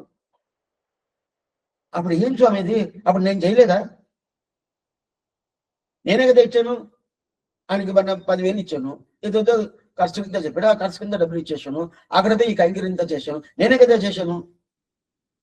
శిష్యులు ఏం తెలుసుకోవాలంటే, ఆయన నా దగ్గర ఇచ్చి పెట్టాడు. అది నేను తిప్పి ఆయనకి ఇస్తున్నాను. ఎవరు? ఆచార్యుడు నా దగ్గర ఇచ్చి పెట్టాడు. నేను తిప్పి ఆయనకి ఇస్తున్నాను. అట్లా తెలుసుకోవాలి. అట్లయితేమి ఇతని డబ్బు ఖర్చు పెట్టలా. స్వామి, నేను ఉద్యోగం పోయి సంపాదించుకొని జీతం తీసుకొని దాని తర్వాత ఆయనకి ఇస్తా ఉంటే మీరు ఏం స్వామి ఇట్లా చెప్తున్నారు? ఇట్లాంటి తడుపు ఉండాలి శిష్యుడికి. ఇది తలుచుకోవాలి. ఆచార్యుడు నేనుగా చెప్పాను, నేను అతను తీసుకుపోయి వైకుంఠంలో పెట్టాను, తెలియచ్చో తలుచుకోకూడదు. ఆయన ఆత్మ ఉజ్జీవనానికి ఏం కావాలో చేస్తా ఉండాల్సిందే. చేస్తా ఉండి ఎందుకు స్వామి చేస్తా ఉండి ఏం లేదు. అప్పుడు కైంకర్యం చేసేది ఎట్లా? ఆచార్యుడికి శిష్యుడు ఆలోచన వల్ల. శిష్యుడు తెలుసుకోవాలా, నాకు ఆచార్యుడు కైంకర్యం చేయాల. అప్పుడు శిష్యుడిగా అయింది శేషన్. ఆయన శేషి కదా. అప్పుడు శేషన్ నినైవాలి. ఈ శిష్యుడు ఆలోచన వల్ల కైంకర్యం జరుగుతుంది. ఎవరికి? ఆచార్య కైంకర్యం జరుగుతుంది. అప్పుడు ఆచార్యుడికి మనం శేషన్ని మన స్వరూపం ఏమవుతుంది? మన స్వరూపం శిష్యుడు బాగా తెలుసుకుంటాడు. శిష్యుడు స్వరూపం ఏమి? ఆచార్య కైంకర్యం. అవి తెలుసుకొని అప్పుడు ఆ పథకం చేస్తుంటే శిష్యుడి స్వరూపం సిద్ధిస్తుంది. శిష్యుడి స్వరూపం ఎందుకంటే కైంకర్యం చేస్తున్నాడు ఆయన. అప్పుడు కైంకర్యం చేసేదాని వల్ల ఆచార్యుడికి ఏం కావాలో అది దొరికిపోతుంది. ఏదో ఒక రూపంలో దొరికిపోతుంది కదా. అప్పుడు ఆచార్యుడికి ఎలా వస్తుంది అని చెప్పి, నాకు ఎలా వస్తుంది ఆచార్యుడు ఆలోచిస్తుంటే ఆలోచించకూడదు. ఆలోచించకూడదు. సరే స్వామి నాకు ఏదైనా వస్తుందా నాకు కూర్చున్నా శిష్యుడు తెచ్చిస్తాడా అదంతా అనుకోకూడదు. ఎందుకంటే ఆచార్యుడికి ఏం కావాలనో భగవంతుడు దానికి పూర్తిగా చేయిస్తాడు. ఆచార్యుడి మీద అంత ప్రేమ భగవంతుడు చేస్తాడు. అప్పుడు భగవంతుడు ఎట్లా చేస్తాడు? శిష్యుడు మేమే కదా చేస్తున్నామంటే నీకు ఆ బుద్ధి ఇచ్చి చెయ్యాలని చెప్పి చేయించాడు. అప్పుడు భగవంతుడు ఇస్తున్నాడు. అందువల్ల ఆచార్య దేవుని గురించి ఏం అనుకోవాల్సిన పని లేదు. దాన్ని వదిలేసి ఆచార్యుడు స్వామి నా పని నేను కదా చూసుకోవాలా, నాకు కావాలా కదా, నాకేదో కావాలి కదా, నేను ఏదైనా చూసుకోవాలి కదా అని అనుకుంటే మార్పు తలుచుకుంటాడని అర్థం. తప్పుగా తలుచుకుంటాడని అర్థం. ఇది ఆచార్యుడి విషయం. అందువల్ల ఆచార్యుడు ఆయన జీవనం కోసం ఎతకాల్సిన పని లేదు. అప్పుడు ఎట్లా వస్తుంది? శిష్యుడు తెచ్చిస్తాడు. అప్పుడు శిష్యుడు ఎలా తెచ్చిస్తాడు? ఆయన అనుకుంటాడు ఆచార్యుడిని నేనే కదా చెయ్యాలా, నేనే కదా చేయాలంటే ఆయన ఇచ్చిన దాన్ని మళ్ళీ తిప్పిస్తున్నాను అంతే. ఇలాంటి నాకు ఒక అవకాశం దొరికిందే, ఆయన కైంకర్యం చేసే ఒక అవకాశం ఆచార్యుడు నాకు ఇచ్చాడే, ఎంత భాగ్యం ఎంత భాగ్యం. ఇట్లా అనుకుని చెయ్యాలి. ఎవరన్నా చేస్తారా? స్వామి ఆయన ఏదో పత్రికలు పంపించాడు, డబ్బులు పంపించాలా? ఎంత పంపించేది? ఒకరు పంపించండి, ఒక 10,000 పంపించండి. 10,000 అంతా ఎక్కడండి అవద్ద 5,000 పంపించండి. ఇంకో కొడుకు చెప్తారు అదంతా 1,000 రూపాయలు పంపించండి. ఈ ప్రకారం ఉండకూడదు. ఆయన దగ్గర తీసుకోవాలి. ఈ ప్రకారం ఇచ్చిన అప్పుడు దృష్ట ఫలం. దృష్టం అంటే ఇక్కడ ఉండే ఫలితం. ఇక్కడ ఉండే ఫలితం అనేది శిష్యుడు కలుసుకున్న దాని వల్ల ఆ ఫలితం చెందుతుంది. ఇప్పుడు ఆచార్యుడికి ఏం కావాలో అది శిష్యుడు ఇస్తున్నాడు. అయితే శిష్యుడు ఇస్తున్నాడు అనే ఒక అభిప్రాయం శిష్యుడు ఉండకూడదు. నేను ఇచ్చేది నా కర్తవ్యం కూడా కాదు. ఏంటి? ఇలాంటి అవకాశం నాకు దొరికింది అని చెప్పి పిల్లలకు కొన్ని మందులు అట్లనే ఏదేదో చేస్తా ఉంటారు. నా పిల్లలకి నేను చేస్తాను ఎంత ఆనందంగా ఆ ప్రకారం చెయ్యాలి. చేసాడు.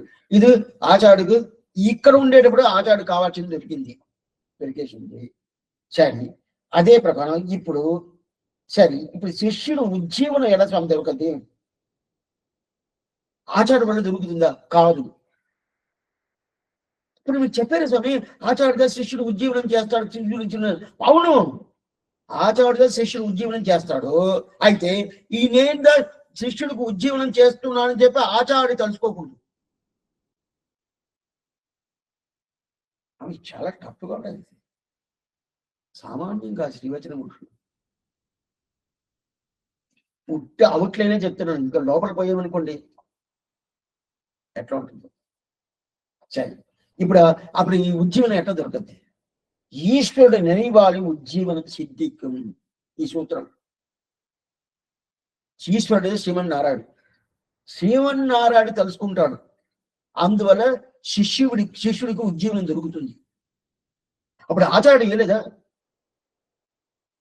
శ్రీమన్నారాయణ తెలుసుకుంటాడు. దేని స్వామి అప్పుడు నేను ఆచార్య దగ్గర పోవచ్చు పోవాలా? కన్ఫ్యూజ్ చేస్తున్నారు స్వామిలో. ఆచార్య దగ్గర ఉండాలా, ఆచార అభిమానం కావాలా, పోవాలా? అయితే అది ఇచ్చేది ఎవరుంటే భగవంతుడు ఇస్తున్నాడు. ఎందుకంటే శిష్యుడు ఎట్లా మోక్షానికి పోతుడు, ఎలా మోక్షానికి తెలియదు. ఆచార్యుడు కానీ ఇతనికి మోక్షం ఇస్తున్నాడు. ఒక ఆచార్యుడు ఏం చేశాడు, నా శిష్యుడు మోక్షానికి పోవాలా, నేనే దానికి కారణకర్తగా ఉండాలా, అందువల్ల నేను దానికి ఎట్లా చేయాలని చేస్తాను, అదంతా పూర్తి అయిన ప్రయత్నం నేను చేస్తాను, నేను శిష్యుని మోక్షానికి పంపించాలా లేదా పంపించబోతాను అని చెప్పి తెలుసుకొని దానికైనా చెయ్యాలంటే ఏం చేయాల్సింది, మళ్ళీ ఏది చేయాల్సింది మళ్ళీ. అట్లయితే ఏం స్వామి శివుడు ఎట్లా మోక్షానికి పోతున్నాడు, ఏం చేయాలి, ఎట్లా మోక్షానికి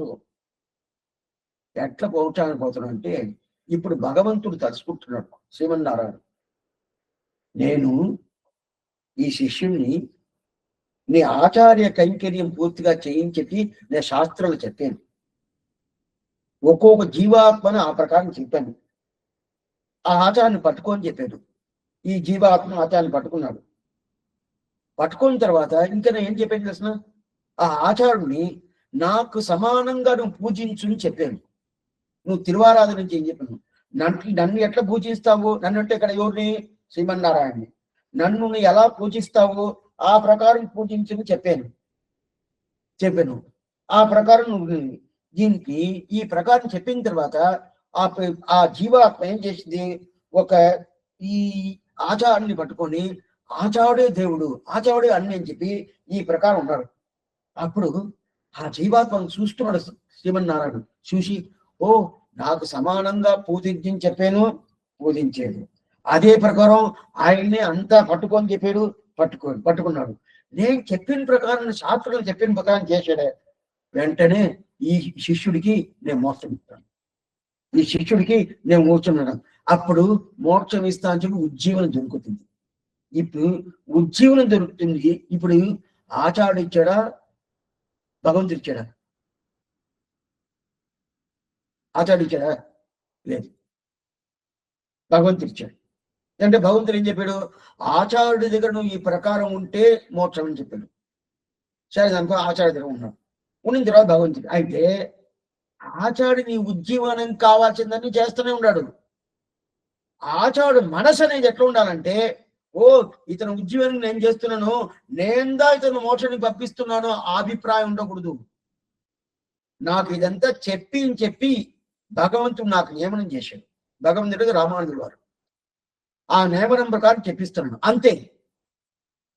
దాన్ని ఆ నియమనం ప్రకారం ఈయన తలుచుకుని ఈయన ఉన్నాడంటే, ఈ శిష్యుడు ఉన్నాడంటే, ఆ శిష్యుడు ఈ ప్రకారం నేను చెప్పినట్టు చేసాడే, ఆచార్య దగ్గర ఉపకార స్మృతి ఉండాలి. పూజించాడు, ఆయన కైంకర్యం చెప్పిన కైంకర్యం చేశాడు. ఆచార్యుడు ఎంత ఉపకారం చేశాడు దాన్ని తలుచుకొని అట్లనే శుద్ధిగా తెలుసుకొని ఆయన దగ్గరే కైంకర్యం చేస్తున్నాడు. ఇతను నేను మోక్షం చేస్తాను అని చెప్పి అప్పుడు నేను చెప్పినట్టు ఇతను నడుచుకున్నాడు కదా, అందువల్ల ఇతను నేను మోక్షం ఇతను శతపూజ్యక యథాఖ్యయ, శతపూజ్య యథాఖ్యయ. ఆచార్యుడు నేనే ఆచార్యుడు, భగవంతుడు చెప్తాడు నేనే ఆచార్యుడు. ఆ నమ్మకంతో నేను ఈ ప్రకారం చెప్పిన తర్వాత నువ్వు అదంతా చేసేవి కదా, నీకు నేను మోక్షం ఇస్తాను. అప్పుడు ఈ శిష్యుడు ఉజ్జీవనం దేని వల్ల దొరుకుతుంది? శ్రీమన్నారాయణుడు ఆలోచన వల్ల, ఆయన తెలుసుకున్న దాని వల్ల, ఆచార్యుడు వల్ల కాదు. అటైతే ఆచార్య దగ్గర పోవాల్సిన పడదు, పోవాలా? ఆ శ్రీమన్నారాయణ నువ్వు ఆచార్య దగ్గర పో, నేను చెప్పినట్టు నువ్వు ఆచార్య దగ్గర చెయ్యి, చేస్తే నేను నీకు మోక్షం ఇస్తాను. ఆ ప్రకారం ఒక కుర్రడు చేశాడు, మోక్షం ఇస్తాను ఇచ్చేసాడు. మోక్షం ఇచ్చేసాడు. ఇప్పుడు ఆచార్య స్వామి ఏం చేయాలి? ఆచార్యుడంతా తలుచుకోవాల్సిన మనీ లేదు. ఆయన ఏం చేయాలా? ఆ శిష్యుడు ఉజ్జీవనికి ఉపకారం చేసేందుకు ఏమేమి చేయాలో చేస్తా ఉండాల్సింది. మిగతాంతా బౌద్ధుడు చూసుకుంటాడు. ఏమంటే నువ్వు తెలుసుకున్న దానివల్ల నేను తెలుసుకున్న దానివల్ల మోక్షమా?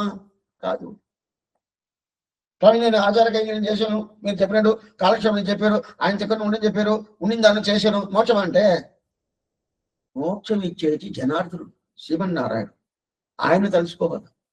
అటితే కైంకర్యం వద్దా? చెయ్యాలా? ఆయన చెయ్యాలని చెప్పాడు కదా, చెయ్యాలా. ఇదిదా ఉన్మనత్తాల్ ఎన నిனைந்திருந்தாய் இடவந்தை அந்த பிராணி పేట్టుకుపాయం అవన్ నిனைவு. మన శ్రీవైకుంఠం పోతున్నాము, మనకి ఇంకా సంసారం లేదు, ఇంక పుట్టడం అనేది లేదంటే భగవంతుడి కృప వల్ల. అప్పుడు భగవంతుడి కృప వల్ల అంటే అప్పుడు ఎందుకు స్వామి మీరు ఆచార్య దగ్గర పొమ్మని చెప్తారంటే, ఆచార్య దగ్గర పోతే నేను కృప చేస్తానని చెప్పి భగవంతుడికి చెప్పేశాడు. అర్థమైందా? అక్కడ పోతే నీకు చేస్తాను, అప్పుడు ఆయన దగ్గర పోతే అక్కర్లేదు. ఇక్కడ మోక్షం ఇచ్చేది ఆయనే, మోక్షం ఇచ్చేది ఆయనే అన్నప్పుడు ఇంట్లో కొన్ని మందిలో తగులు వేసుకుంటారు, పిల్లలకి, తండ్రికి, అదే కూతుర్లకి, కొడుకులకి ఏదో వస్తుంది అనుకోండి, ఈ ప్రకారం నువ్వు చెయ్యి, నేను నీకు ఇది ఇస్తా అంటారు. ఆయనకే కదా చేస్తాను, నువ్వు నాకెందుకు ఇవ్వాలా అని అంటాడు. ఆయన చేస్తే నేను ఇస్తా అంటాడు. అదే ప్రకారం నువ్వు ఆచార్య కైంకర్యం చెయ్యి, నేను ఇదంతా చెప్పినాను శాస్త్రంలో, ఆ ప్రకారం నువ్వు చెయ్యి, నేను నీకు ఇచ్చేస్తాను. అట్లయితే ఇవ్వటం అనేది భగవంతుడి హృదయ కమలంలో ఉండాలి. అప్పుడు నేను ఉజ్జీవనం కావాలంటే చూడు శ్రీమన్నారాయణ తెలుసుకోవాలి. ఆయన తెలుసుకుంటే నాకు ఉజ్జీవనం తెలుస్తుంది. అప్పుడు ఆచార్య తెలుసుకుంటే ఉజ్జీవనం కాదంటే మళ్ళా తిప్పి ఇదే మాట చెప్తాను. ఆచార్యుడు ఈ ప్రకారం ఆయన ఆనందపడ్డాడంటే ఆయన తెలుసుకుంటాడు. ఆచార్యుడు ఆనందపడ్డాడంటే భగవంతుడు తెలుసుకుంటాడు. ఆచార్యుడు ఆనందపడాలంటే ఏం చేయాలా? ఉపకార స్మృతి ఉండాలా. ఉపకార ఆయన ఇంత ఉపకారం చేసాడే, నాకు ఉపకారం చేసాడని చెప్పి అది మనసులో పూర్తిగా ఉండాలి. ఎలా స్వామి ఉంటుంది? అదే చెప్పాను, చెప్పి అదే కదా మాట్లాడు. 3 కాలక్షేమంగా ఇద్దాం మనం చూస్తున్నాం. అది పూర్తిగా ఉంటే ఉన్మనత్తాలి ఎన నిனைந்திருந்தா இடவந்தை எந்த విరాణి. నిన్న ఒక పాసనం చూసాము, తిరువిడవందైన ఒక పాసనం. ఆ పాసనంలో పరాంకుశ నాయకి అది నమ్మాట, పరకాల నాయకి చూసాము. ఆ పరకాల నాయకి తల్లి ఏం చెప్తుంది? అతనికి పెళ్లి అయిపోయింది, నువ్వు అందరికి పోతున్నావు అంటే అప్పుడు తల్లి చెప్తుంది, ఈ ప్రకారం నిన్నే పెళ్లి చేసుకోవాలి ఏంది పరకాల నాయకి చెప్తుంది. అయితే దాని మనసులో నిన్ను చేసుకోవాలని ఉండదు, నాకు మనసులో నిన్ను చేయించి పెట్టాలని నాకు ఉండదు. అయితే నువ్వేం తెలుసుకున్నావు అది కదా ముఖ్యం. మేమిద్దరు తెలుసుకున్న దాని వల్ల లాభం లేదు. మేము తల్లి, అతని కూతురు, అది పరకాల నాయకు కూతురు, నేను తల్లి. మేమిద్దరు ఏం చేద్దాం? ఈ పరకాల నాయకు నిన్ను పెళ్లి చేసుకోవాలి, నిన్నే పట్టుకోవాలని ఉంటుంది. మాకు అభిప్రాయం ఉంటే నీ అభిప్రాయం ఏమి భగవంతుడా? అది కదా ముఖ్యం. అప్పుడు భగవంతుడి అభిప్రాయం, అప్పుడు మన శ్రీవైకుంఠం పోవాలంటే భగవంతుడి అభిప్రాయం ముఖ్యం. ఆ భగవంతుడి అభిప్రాయం ఏమి? ఆచార్య కైంకర్యం నేను నీకు ఇస్తాను. ఇప్పుడు తెలుస్తుందా ఎందుకు ఉపకారం తెలుసుకోవాలని మన వాళ్ళ మమ్మ చెప్పాడు. అదేంటండి ఆయన మనిషి మాలాగానే ఉన్నాడు, ఆయన చెయ్యాలా? ఏం చెయ్యాలంటే ఈయన ఈ ప్రకారం మోక్షం ఇచ్చే స్వామి ఆ ప్రకారం చెప్పేశాడు కదా. ఆయన ఎందుకు స్వామి చెప్పాడు? మీరు సేవకులు పోయితారా కడపడండి, అంతే దీనికి సమాధానం. ఎందుకు చెప్పాడంటే ఎంతనో రీజన్ ఉండదు, ఒకటి కాదు రెండు. అంటే మొదల మనుషుల్ని మనం వచ్చి మొదల మతించాలి. మానవ సేవ అంటారు కదా, మాధవ సేవ అంటారు కదా. మాధవ సేవ, మానవ సేవ ఎందుకోసం ఆ ప్రకారం అది మొదట చూపించిందే ఎవరు? శ్రీమన్నారాయణ గారు. అందువల్ల నువ్వు చేయాలంటాడు. ఇప్పుడు ఆచార్యుడు ఏమనుకుంటాడు, ఈ వస్తువు నా శిష్యుడు వస్తువు వచ్చిన తర్వాత ఆ శిష్యుడు మంగళాసనం చేయాలా, భగవత్ కైంకర్యం, భాగవత కైంకర్యం, ఆచార్య కైంకర్యం ఇదంతా చేయించాలంటే ఇతను చేయించాల, శ్రీమన్నారాయణ చేయించాలి. అప్పుడు అతను చేయించలేదంటే అతను కైంకర్యం చేస్తే ఆయన చేస్తాడు. అటైతే ఆయన ద్వారా నేను మోక్షానికి పోతున్నాను వాస్తవం. అట్లని శిష్యుడు తెలుసుకోవాలా, అట్లని ఆచార్యుడు తెలుసుకోకూడదు. సరే స్వామి, ఆచార్యుడు ఆచార్యుడిని తెలుసుకోకూడదు చెప్పిన అప్పుడు ఆయన ఏం తెలుసుకోవాలా? ఆచార్యుడు నేను ఆచార్యుడు అంటే చెప్పుకోవాలా? ఎవరు స్వామి మీరు? నేను ఆచార్యుడు అని కదా చెప్పాలా? అట్లా చెప్పకూడదు. అదే మరి ఆయన శిష్యుడు ఉంటాడు కదా, శిష్యుడిని తెలుసుకోకూడదు అంటే అప్పుడు ఏం తెలుసుకోవాలా? శిష్యుడిని తెలుసుకోకూడదా? మన శిష్యుడితో చెప్పాలా? ఆచార్యుడు ఈ శిష్యుడిని తెలుసుకోకూడదు. అప్పుడు ఏం స్వామి తెలుసుకోవాలా? ఆయన్ని ఆచార్యుని తెలుసుకోకూడదు. అప్పుడు ఏం తెలుసుకోవాలా? ఆయన్ని శిష్యుడు తెలుసుకోవాలి. ఎవరిని? ఆచార్యుడు ఏమంటారు? నేను శిష్యుడు. ఎవరికి శిష్యుడు? నా ఆచార్యుడికి నేను శిష్యుడు అని తెలుసుకోవాలి. నా దగ్గర ఆచార్యత్వం లేదు, ఆచార్యుడు తెలుసుకోవాల్సింది నేను శిష్యుడు. ఎవరికి శిష్యుడు? ఆయనకు ఆచార్యుడు ఉంటాడు కదా, దానికి ప్రాచార్య అని పేరు. బాగా డీటెయిల్గా పోవాలంటే శ్రీవచనభూషణం పోవాలా. ప్రాచార్యుని పేరు. నా ఆచార్యుడికి నేను శిష్యుడు, నేను ఆచార్యుడు కాదు. నేను ఆచార్యుడు చూసి నన్ను ఇక్కడ కూర్చో ఇది చెయ్యని చెప్పాడు, నేను చేస్తున్నాను, నే ఆచార్యుడు కాదు అని. ఆయన ఆచార్యుడే తెలుసుకుని, ఆయన ఆచార్యుడే. అయితే ఆయన తెలుసుకోవాల్సింది ఎట్లా అంటే నే ఆచార్యుడు కాదు అని తెలుసుకోవాలి. అప్పుడు శిష్యుడిగా తెలుసుకోకూడదా? కాదు. అప్పుడు శిష్యుని ఎలా స్వామి తెలుసుకోవాలంటే నా ఆచార్యుడికి శిష్యుడు ఈయన. తలస్తారా? తెలుసుకుంటారా? నా ఆచార్యుడికి శిష్యుడు అని ఎవరో ఆచార్యుడు తెలుసుకోవాలి. అని ఇదంతా చెప్పిన వెంటనే ఏమవుతుంది సార్? అట్లయితే మనకి అట్లా తలకాయ పైకి ఎక్కద్ది కానీ బాగా చెప్పారు. అప్పుడు నేను శిష్యుడు కాదు కదా, శిష్యుడు. మళ్ళీ ఏం మార్చేస్తున్నారంటే మన అనుకోవాల్సిన శిష్యుడుని ఆచార్యుడు ఆ ప్రకారం అనుకోకూడదని చెప్పాను. చాలా ఆశ్చర్యమైన విషయాలు. మనం ఏమనుకోవాలా? శిష్యుడు. అప్పుడు ఆచార్యుని మన ఆచార్యుని తెలుసుకోవాలా? ఓ ఆయన ఆచార్యుడు తెలుసుకోకూడదు, ఆయన శిష్యుడిని తెలుసుకుంటున్నారు. అప్పుడు అదే ప్రకారం నేను నా ఆచార్యుడిని శిష్యుడిని తెలుసుకుంటాను. దాని వారి ఒక పాపం అనేది నేనే లేదు, ప్రాయచిత్త లేని పాపం అది. అప్పుడు అతనిదా ఆచార్యుడు అని మనం తెలుసుకోవాలా, నేనుదా శిష్యుడు అని మనం తెలుసుకోవాలా. అయితే ఆచార్యుడు తెలుసుకోవాల్సింది నే ఆచార్యుడు కాదు, నా ఆచార్యుడికి నేను శిష్యుడిని తెలుసుకోవాలా. మనల్ని ఎలా తెలుసుకోవాలంటే నా శిష్యుడు ఇది ఆచార్యుడు కాదే అనుకున్నాడా, అప్పుడు ఇతను నా శిష్యుడు కాదు, నా ఆచార్యుడికి శిష్యుడిని తెలుసుకోవాలి. ఈ ప్రకారం ఉండాలి. ఈ ప్రకారం ఏంటంటే అప్పుడేమి ఆ ఉపకార స్మృతి ఎట్లా వస్తుంది? మనం మన ఆచారంగా తలుచుకుంటాము, ఆయన ఆచారం తలుచుకోకూడదు అని మనం శిష్యుడు భావం అది కాదు. శిష్యుడు భావం ఆచార్యుడే. ఆయన లేదంటే ఇతను మోక్షం లేదు. అంటే ఆయన్ని చూసిదా మనకి శ్రీమన్నారాయణ మోక్షం ఇస్తున్నాడు, అది బాగా తెలుసుకోవాలి. ఆయన ఉపకారం చేసాడు, ఆ ఉపకారం ఇతను తలుచుకుంటాడా? ఆ ఉపకారం ప్రకారం ఆయన కైంకర్యం చేసాడా? ఆ ఉపకారం గుర్తుపెట్టుకున్నాడా? మంచిదిగా, శుద్ధిగా, అశుద్ధి లేకుండా ఇదన్నీ చూస్తాడు. ఇదన్నీ చూసిన తర్వాత ఓ ఆచార్యుడు ఆనందంగా ఉన్నాడు, అప్పుడు ఇస్తాము. సరే స్వామి, ఇది ఈ ప్రకారం ఆచార్యుడు ఆనందంగా ఉన్నాడు అందువల్ల ఇస్తున్నాడు అని చెప్పి ఆచార్యుడు తెలుసుకోవచ్చుంటే కూడదు. అది చుట్టూ వస్తా ఉంటుంది నిదానంగా. ఈ విడాల ఒక్క కాలక్షేపంలో ఇది రాదు, ఒక కాలక్షేపంలో రాదు. అయితే చెప్పిన మాట వరకు దాన్ని అనుష్ఠానంలో మనం ఏదో మన శక్తి అనుసంధానం తీసుకురావాలని ఒక అభిప్రాయం వచ్చేసింది అనుకోండి, అన్ని అర్థాలు వస్తాయి. సరే స్వామి, నేను ఆ ప్రకారం లేదు అంటాం.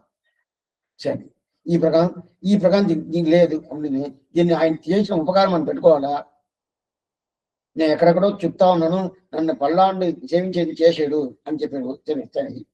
అప్పుడు ఈ ప్రకారం మనం ఆయన చేసిన ఉపకారం మనం తెలుసుకున్నామంటే సహవాసం సిద్ధిస్తుంది, మనకి ఆచారుడితో ఆ సంబంధం పూర్తిగా సిద్ధిస్తుంది. అప్పుడు ఉపకారం మనసులో పడను ఆచారాన్ని వదిలేసిపోడు, పక్కనే ఉంటాడు. పక్కన ఉంటే సిద్ధిస్తుంది తెలుస్తుంది. సరే ఆ ప్రకారం సరి అట్లయితే ఇప్పుడు 4 చూసాం కదా. ఏం 4 చూసాము? దృష్ట ప్రయోజనం, ఉజ్జీవనం, భగవత్ కైంకర్యం, శకవాసం. దృష్ట ప్రయోజనం ఎట్లా వచ్చింది? శిష్యుడు ఆలోచన వల్ల. శిష్యుడు తెలుసుకుంటాడు, ఓ నా ఆచార్యుడు కైంకర్యం చెయ్యాలా. కైంకర్యం ఏమి? శరీరానికి ఆత్మ ఉజ్జీవనం కాదు. దీని నుంచి పాసనం వెనకాల రాకొద్ది. ఆచార్యం శిష్యులు 6 పేనుభవన్ దేశారం శిష్యులవన్ సీర్వడివేన్, మళ్ళీ పైకి పాసనం రాకొద్ది. మనవాళ్ళ మామయ్యలాగా ఎవరే లేదు. ఎంత దీర్ఘదర్శి తెలుసా? విషయం తెలిసిన వాళ్ళు ఆయన ఎట్లా పొందుతారు తెలుసా? అంత మాత్రం ఆయన జ్ఞానం. సరే, ఇప్పుడు దృష్ట ప్రయోజనం అంటే ఏంది? ఈ లోకంలో ఆచారుడు ఉండేటప్పుడు ఆయనకి అన్ని దొరకద్దా? శిష్యుడు ద్వారా దొరుకుతుంది. అప్పుడు దృష్ట ప్రయోజనం దొరుకుతుంది. ఉజ్జీవనం దొరుకుతుందా? ఈశ్వరుడు ఉజ్జీవనం ఎట్లా ఎవరు వల్ల దొరుకుతుంది? ఈశ్వరుడు నిனைவாலே ఉజ్జీవనం సిద్ధికం.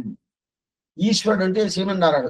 ఆయన చూసి ఓ మనం చెప్పినప్పుడు ఈ జీవాత్మ చేశాడు, అతనికి మనం మోక్షం ఇస్తాము అని చూపిస్తాడు. అప్పుడు ఉజ్జీవనం జరుగుతుంది. మూడోది భగవత్ కైంకర్యం జరుగుతుందా? భగవత్ కైంకర్యం ఎలా స్వామి జరుగుతుంది? ఆచార్యుడు చూసి నాకు కైంకర్యం చేయించి చెప్పడు. ఏ ఆచార్యుడు చెప్పడు నాకు కైంకర్యం చేయండి. అప్పుడు ఎవరు భగవంతుడు కైంకర్యం చేయండి, నాకు కైంకర్యం చేయించి చెప్పడు. అప్పుడు భగవంతుడు కైంకర్యం చేస్తే అది ఆచార్య కైంకర్యమా స్వామి? అవును. ఎట్లా స్వామి? నేను సన్నిధికి పోయాను, మా గిరిలో సన్నిధి ఉంటుంది. ఆ సన్నిధి పైన అక్కడ ఏదో పెరుమాలంతా ఉన్నారు, విగ్రహం ఉన్నారు, తీర్థం తెచ్చిచ్చేది, చెమ్మేది, ఏదేదో చేసేది అన్ని చేస్తా ఉన్నాను. భగవత్ కైంకర్యం చేశాను. ఇప్పుడు ఆచార్య కైంకర్యమా? ఎలా ఉంది ఆచార్య కైంకర్యం? ఆచార్యుడు నేను నియమిస్తాడు. మన ఆచార కైంకర్యం దగ్గర ఆయన దగ్గర పోయి నీకు కైంకర్యం చేయాలంటే విన్నాం, నాకు కైంకర్యం అక్కర్లేదు, ఏం లేదు, అదిగో ఆ సన్నిధి ఉన్నది, ఆడపో ఆయన కైంకర్యం చేయని చెప్పాడు. ఇప్పుడు ఆచార్యుడు చెప్పిన తర్వాత నేను ఆ సన్నిధిలపై కైంకర్యం చేస్తున్నాను. ఇది భగవత్ కైంకర్యమా ఆచార్య కైంకర్యమా? భగవత్ కైంకర్యమే. భగవంతుడి మీద కైంకర్యం చేస్తున్నాను. అయితే ఆచార్యుడు నియమం ప్రకారం పోయి చేసిన దానివల్ల ఇటుపక్క చూస్తే ఆచార్య కైంకర్యం, ఆయన నియమనం చేసిన వల్ల. అక్కడ చూస్తే భగవత్ కైంకర్యం. అప్పుడు భగవత్ కైంకర్యం సిద్ధించింది కదా, చేశాడు. సహవాసం ఆయనతో కూడా ఆయనకి నాతో సంబంధం అంటే, ఓ నేను చెప్పిన ప్రకారం భగవత్ కైంకర్యం చేస్తున్నాడే ఆయనకు ఒక ప్రీతి వస్తుంది ఆచార్యుడికి. అందువల్ల ప్రీతి వచ్చిన తర్వాత ఏమవుతుంది?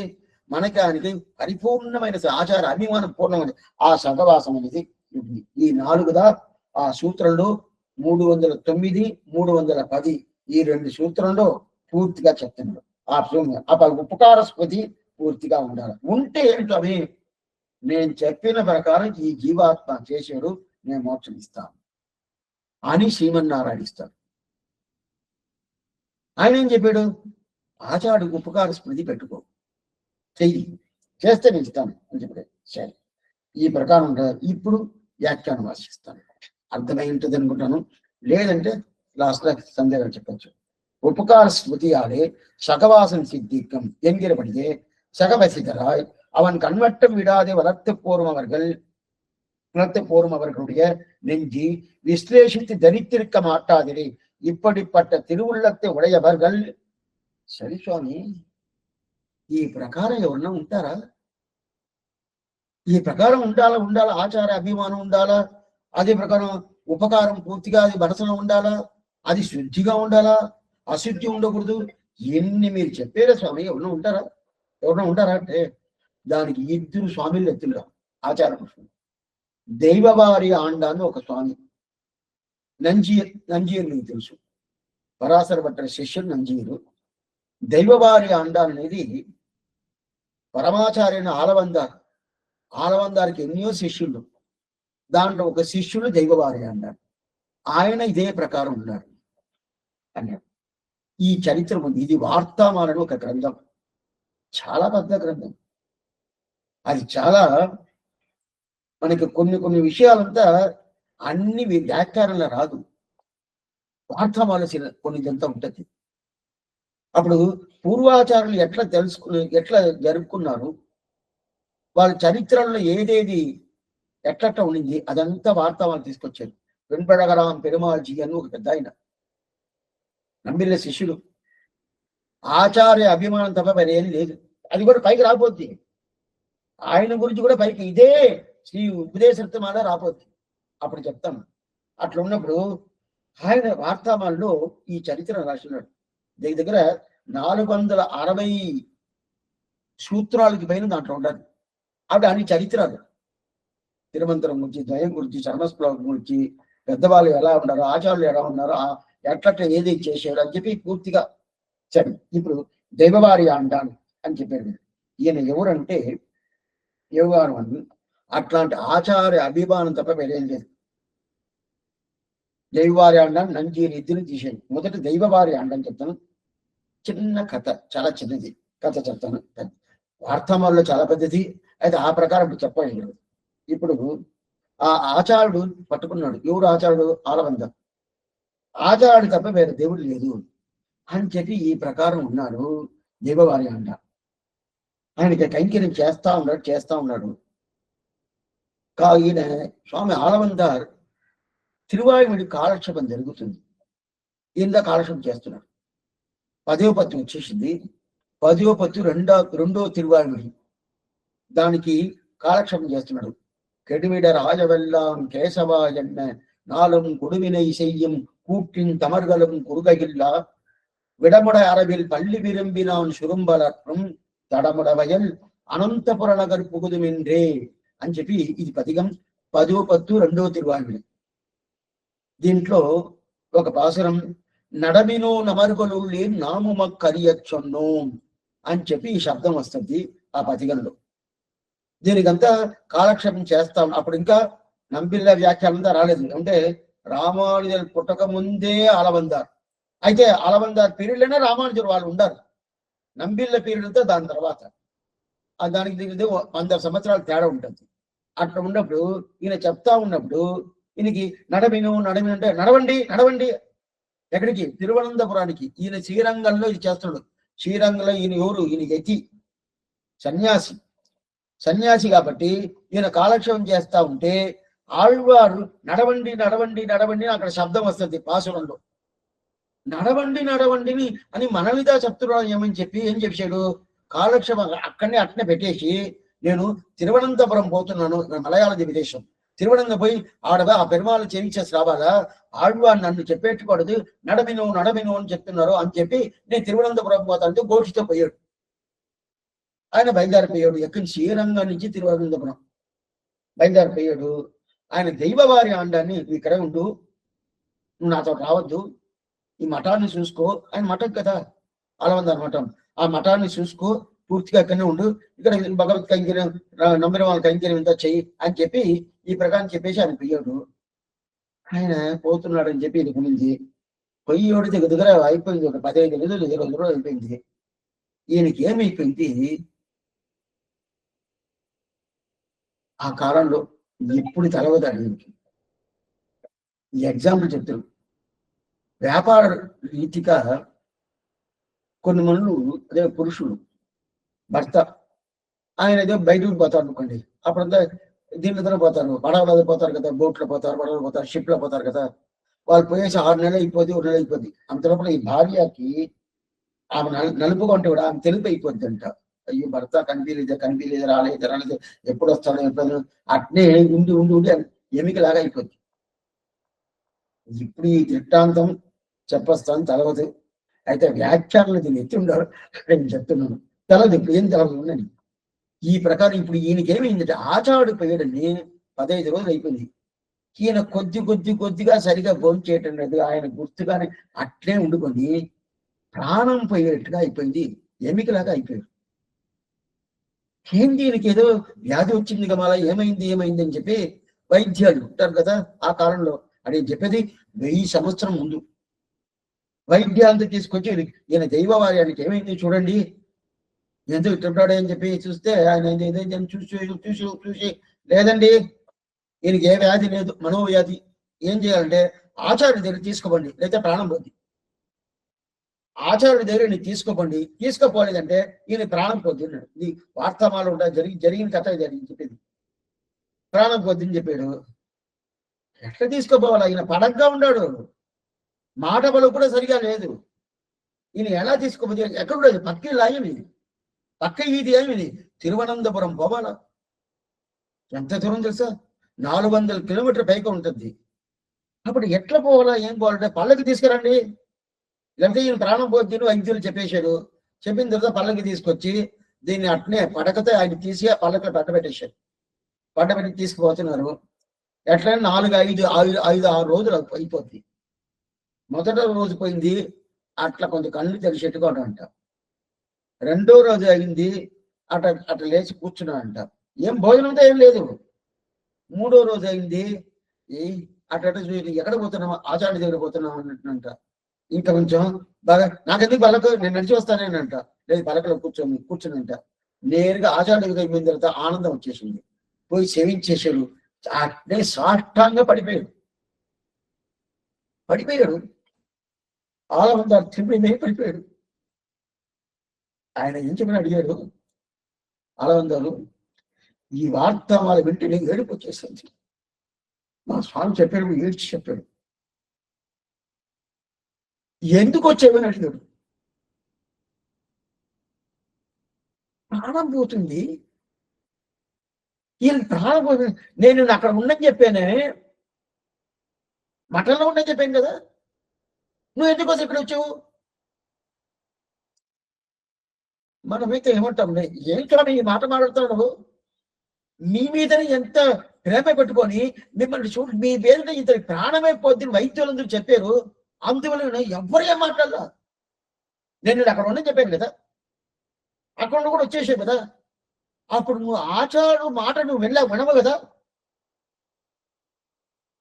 ఒక పుండు ఉంటుంది, ఆ పుండు మంది పెట్టి దానికి కట్టలు వేస్తే బాగుంటుంది, ఇంకా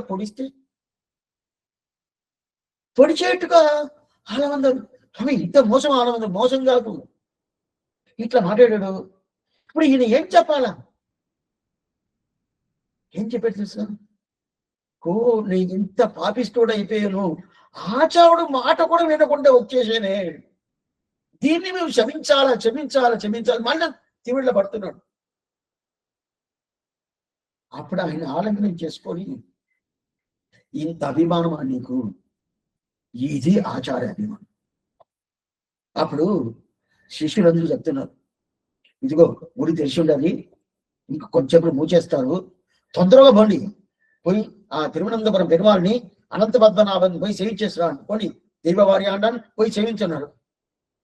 ఎందుకు లోపల పోవాలన్నారు, భగవంతుడు సేవించవా, ప్రత్యక్షంగా నా ముందు భగవంతుడు ఉంటాడు ఆలవంత, ఈయన తప్ప ఆయన దేవుడు, ఆయన.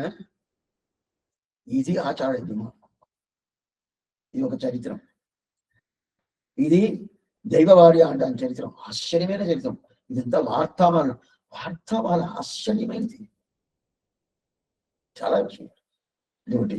తర్వాత నంజీర్, పరాశర భట్టు శిష్యుడు నంజీర్, ఆయన జయించుకొని తీసుకొచ్చాడు, మేల్కోట నుంచి ఆయన తీసుకొచ్చాడు, ఇక్కడ పెట్టేశాడు, శ్రీరంగంలో ప్రధానంగా పెట్టేశాడు. ఆయన వచ్చి మేల్కోట పెరుమాళ్ళని సేవించని పోతా అని చెప్పి, అక్కడ మళ్ళీ ఆయన ఇల్లంతా అక్కడే కదా ఉండింది, అదంతా అక్కడ ఏదోదో పండ్లు కొంచెం ఉంటుంది, అదంతా చేయించుకొని వస్తా అని చెప్పి పోయాడు, నంజీరు పోయాడు. పోయిన తర్వాత అక్కడి నుంచి తిరిగి వచ్చేసాడు ఆచార్యుడు పరాశర భట్టు, ఆయన లేకుండా వాళ్ళు ఉండడం కాలేదు, వెంటనే వచ్చేసాడు.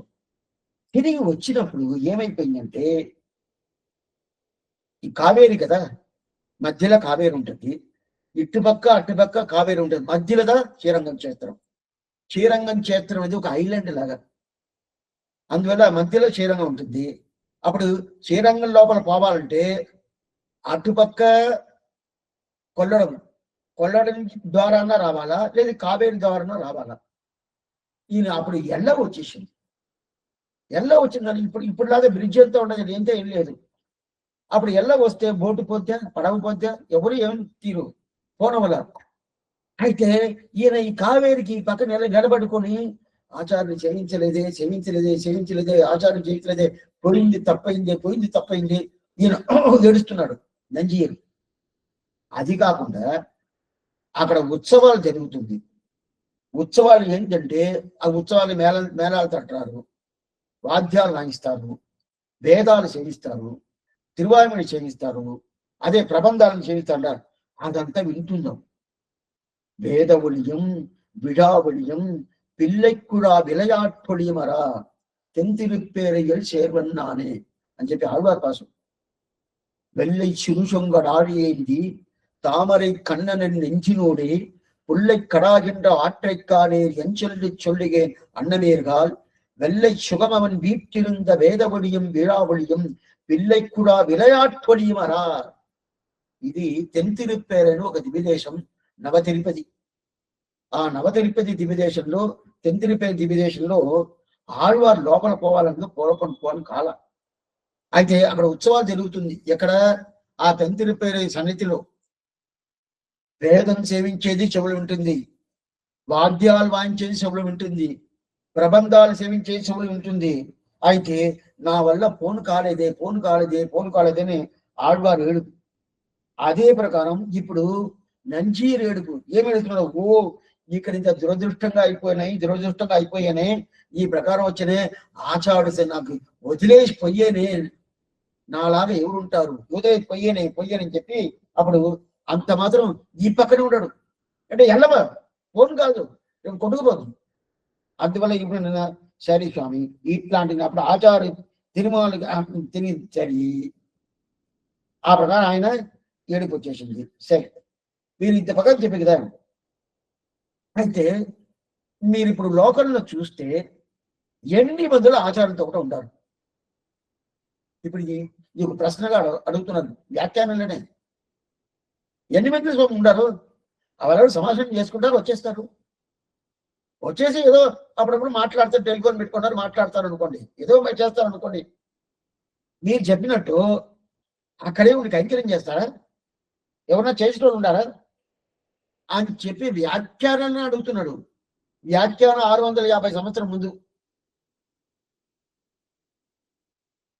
అటైతే మనకి ఏం ఇప్పుడు అభిప్రాయం వస్తుంది, అటైతే నేను మేలండి, అప్పుడే లేదే, అప్పుడే ఇప్పుడు పుట్టుకుంటారా?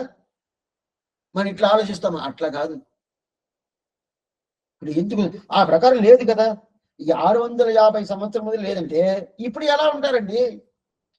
ఇప్పుడు ఏ ప్రకారం ఉంటారు? ఇప్పుడు ఉండరు కదా. అప్పుడు ఉండరు కదా నేను అన్నప్పుడు ఇప్పుడు లేదే మీరు చెప్పుకుంటారే లేదే. అయితే ఆ మనసు రాదు ఉంటారు, ఆ మనసు అది ఉండదు. ఏంటి ఇప్పుడు అందరూ ఇక్కడ ఉండరు. అధ్యాయించున్నారు. இருத்தலினை ஏதறியோம் யாம் ஆச்சாரியன் செய்த உபகாரமானவது தூய்தாக நெஞ்சிதன்னில் தோன்றுமேல் தேசாந்தரத்தில் இருக்க மனம்தான் பொருந்த மாட்டாது இருத்தலிని ఏదరియోం యాం. అయితే మన మనవాళ్ళు మమ్మల్ని అడిగేవి, స్వామి మీ కాలంలోనే ఈ ప్రకారం చాలా మంది ఆచార్య దగ్గరనే ఉండి కైంకర్యం చేసిండే తలవలేదే అని చెప్పి అడిగాము. ఆయన దానికి సమాధానం చెప్పాలి కదా. అదిదా నాకు కూడా తలవలే అంటాడు. ఇరుత్తలిని ఏదరివోం యాం, నాకు కూడా తలవలేదే. ఎందువల్ల వాళ్ళు ఈ ప్రకారం పోయారు? నాకు తెలవలేదే. అటైతే ఎందువల్ల పోయారు? నా మనసులో ఏం పడుతుంది చూస్తా, ఉపకార స్మృతి లేదు. ఆచార్యుడు చేసిన ఉపకారం మనసులో పడల. ఆయన తలుచుకున్నా అంటే నిజంగా ప్రత్యక్షంగా శుద్ధిగా అని తలుచుకున్నా అంటే వదిలేసిపోతుడా? పోడు. అప్పుడు ఉపకార స్ఫూర్తి మనసులో పడలేదు, అందువల్లదా వదిలేసిపోయాడు అని చెప్పాడు. ఇప్పుడు మనం ఏమనుకుంటాము, మనం ఏం చెప్తాం ఇది మనవాళ్ళ మామని అదే ప్రకారం పిల్లలోకి వ్యాఖ్యానం ఈ ప్రకారం చెప్పాడు. మనం ఏం చేయలేదు, అదంతా ఏం లేదు స్వామి, ఆచారం నాకు గుర్తే ఉండదు, నాకు గుర్తు పెట్టుకున్నాను, ఆయన మీద అభిప్రాయం పూర్తిగా ఉండదు, ఆయన్ని ఎప్పుడు తలుచుకొని ఉంటాను, పరిస్థితి అలా వచ్చేసిందండి, మరేం చేయించావు. మనలాగా సమాలిచ్చేది మనం సమాధానం చెప్పాలంటే మనదే నేర్చుకోవాలి. ఎవరు తప్పు చెప్పాలనే అభిప్రాయంగా అడిగి చెప్పాల. చాలా మంది ఈ మాట చెప్తారు ఏంటంటే వాళ్ళకి రెండుగా తెలుసు. ఒకటి ఉపకారం ఉంటే ఉపకార స్మృతి, ఉపకారం తలుచుకోండి అంటే ఆచార్య దేవుడు ఉంటారు, ఎప్పుడు ఆచార్య దేవుడు లేదో ఉపకారం లేదు, ఆయన తలుచుకోలేదు. ఈ రెండు మాటలతో వాళ్ళు పెట్టుకుంటారు పెద్దవాళ్ళు. మనం ఏం పెట్టుకుంటామంటే ఉపకారంతో ఉండాలి స్వామి, స్మృతి అంతా ఉండాలి స్వామి, పరిస్థితి మనకేం చేసాం అన్ని ఒకటిగా ఉంటుందా, 5 ఏళ్ళు ఉండాలి, 5 ఏళ్ళు కరెక్ట్గా ఉండదా, మనకే తెలుస్తుంది కదా. ఆ దానికంతా ఎంతంత ఎగ్జాంపుల్ ఇవ్వాలి అన్ని వాళ్ళే చెప్పారు, అని చెప్పలే. వాళ్ళకి తెలిసింది నువ్వు లేదా ఉపకార స్మృతి లేదని అర్థం, ఉండాదా ఉపకార స్మృతి ఉండాలి అని అర్థం. అప్పుడు ఉపకార స్మృతి ఎందుకు లేదు, దానికి సమాధానం చెప్పండి. అద్దా తలవల అంటారు, అద్దా తలవల అంటారు. ఉపకార స్మృతి ఉందంటే ఉంటావు, ఎందుకు స్వామి లేదు తెలవలేదు అంటాడు. ఏంటంటే ఇతను పెట్టుకోలేదని చెప్పి చెప్పాలి కదా, చెప్పనంటున్నాడు. మనవాళ్ళ మామిడిలాగా ఒక సాత్విక శ్రద్ధ ఉండటం ఎవరే చూడవు. ఆమె ఎంబెరుమానారు కూడా కొంచెం కోపంతో వస్తుంది. ఒక 10 రోజులు కోపం చేసుకొని తిరువల్లరు దిగి చేసుకుని పోయాడు తెలుసా మీకు. ఉరుపరపన ఉండాలి, శ్రీరంగంలో ఎవరో సరిగా చేయలే, వాళ్ళ మీద కోపం చేసుకున్నాడు, నేను ఉండలేను అని చెప్పి శ్రీరంగం నుంచి బయలుదేరి తిరువల్లరు దివ్య దేశానికి వచ్చేసాడు. తర్వాత అందుపై తీసుకొచ్చాడు. ఆ ప్రకారం మనవాళ్ళం అంటే సాత్విక శ్రద్ధ, అంత సత్వగుణం, ఒక్క మాట కూడా మాట్లాడు, తప్పుగా చేసామని చెప్పాలి కదా, చెప్పనే చెప్పు, అంత శ్రద్ధ ఉంటుంది.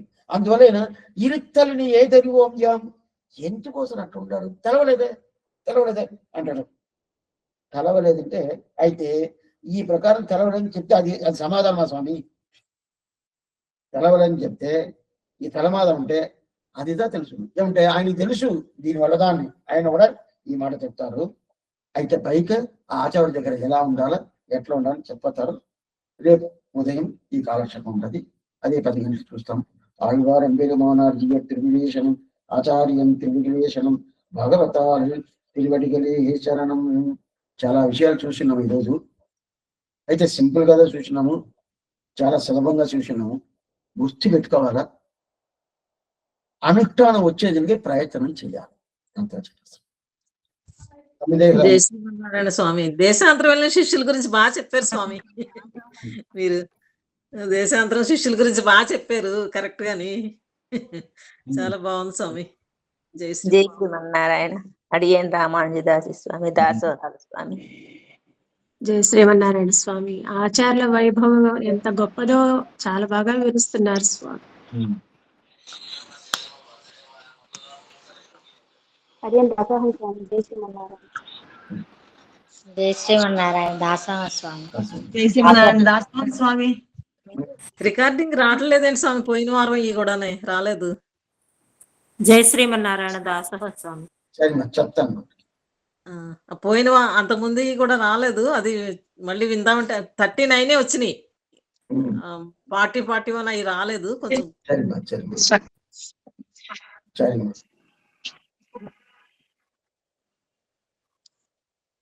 దాసోహం స్వామి. స్వామి ఇప్పుడు పరాశర భట్ల వారి దర్శనం అవ్వలేదని నందియార్ గారు ఏం బాధపడుతున్నారంటే, పెంతిరుపేరు దివ్య దేశంలో ఉన్న స్వామికి అన్ని విన్నట్టు ఆయన విన్నారని అర్థం, అంతే కదా స్వామి. ఆహా, దానికి దీనికి సంబంధం లేదు, ఆ పాసురాన్ని ఇక్కడ ఎత్తారు అంతేగాని తెంతిరి పేరుకి దీనికి సంబంధం లేదు. తెంతిరి పేరు అనేది ఆళ్వార్ తిరునాళ్ళు ఉంటుంది, ఇది శ్రీరంగం. అదే అది ఎప్పుడో మీరు నువ్విచ్చావు బయట. స్వామి ఇప్పుడు ఎంత సారాంశం ఆచార్యుడు చెప్పినట్లు మనం భగవత్ కైంకర్యం ఆయన నియమించిన పరికరంగా చేస్తే అది చూసి సంతోషపడి పరమాత్మ మనకు మోక్షం ఇస్తాడు. అది అదే కదా. అవును అవును అవును. చాలా బాగా చెప్పారు స్వామి. మేము ఆచరించటమే మా భాగ్యం. స్వామి, శిష్యుడు ఆచార్య శరీరం చూడాలి, ఆచార్యుడు శిష్యుని ఉజ్జీవనం చూడాలి, అంతేగాదు. పైగా ఆ పాస్వర్డ్ రాబోద్ది, అప్పుడు ఇంకా డీటెయిల్ గా చెప్తాను. అలాగే దాని గురించి పాస్వర్డ్ పైగా రాబోద్ది, అప్పుడు చెప్తాను. దాసోహం స్వామి.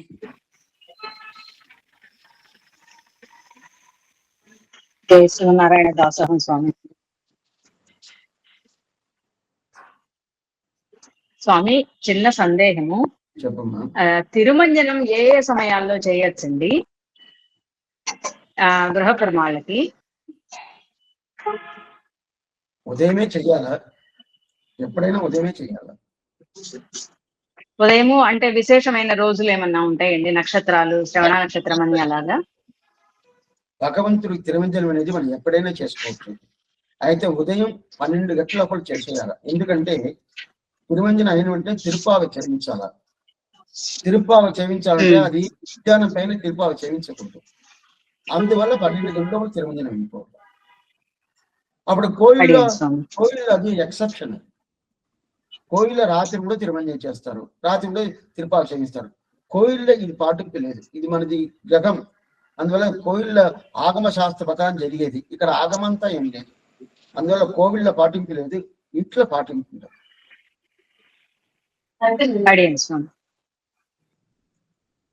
స్వామి, చిన్న సందేహం స్వామి. చెప్పండి. గృహంలో శయన పెరుమాళ్ళని సేవించుకోవచ్చా స్వామి? గృహంలో శయన తిరుకోవడమా? అంటే శ్రీరంగనాథుల వారిలాగా శయన తిరుకోలంలో ఉన్న పెరుమాళ్ళని సేవించుకోవచ్చా? చేయించచ్చు, దారుణంగా చేయండి, తప్పే లేదు. గృహ తిరువారాధనలో ఉంచుకోవచ్చు ఆ మూర్తిని, తెచ్చి పెట్టుకోవచ్చు.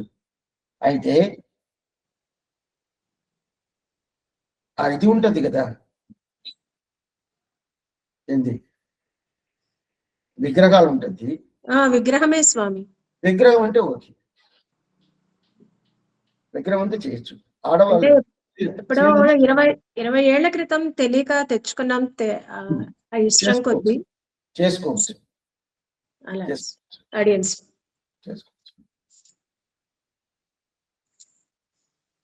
ఏ విగ్రహమైనా చేసుకోవచ్చు. అది భగవంతుడి స్వరూపంగా ఉండాలి, రూపంగా ఉండాలి. నరసింహుడిగా ఉంటే కూడా చేసుకోవచ్చు, ఏం తప్పేం లేదు. మన దగ్గర రూపం ఉంటే శుద్ధి, ఈ రూపం ఉంటే శుద్ధి లేదు అని కాదు. ఏ రూపం ఉన్నా మన దగ్గర శుద్ధి ఉండాలి. కొన్ని మందిని ఏం చెప్తారు, నరసింహుడి రూపం ఉంటే శుద్ధిగా ఉండాలా, మిగతా రూపం శుద్ధి లేదు. ఏ రూపమైనా అదే భగవంతుడే, అన్నిటి శుద్ధి ఉండాలి. శుద్ధి లేదంటే ఆ దోషం మనకి వస్తుంది. స్వామి, శాలగ్రామం ఇంట్లో ఉండొచ్చు వచ్చి పూజ చెయ్యొచ్చు, స్త్రీలు తాకూడదు. మగవారు చేయొచ్చు కదా? మగవారు చేయొచ్చు. ఏం లేదు, కొంచెం తీర్థం వేసి తులసి దళం పెడతాం అంతే. మా ప్రసాదం రోజు ఆరోగ్యం పిల్లకి ఇస్తాము ఒక తళిగా. అదే తాకుండా చేసుకోవచ్చు. శాలగ్రామాన్ని స్త్రీలు తాకుండా చేసుకోవచ్చు. తిరుమంజనం చేయాలంటే మగోళ్ళే చేయాలి. అదే బాబు చేస్తారు. అదే స్వామి తెలియక అడిగాను. జై శ్రీరామ్.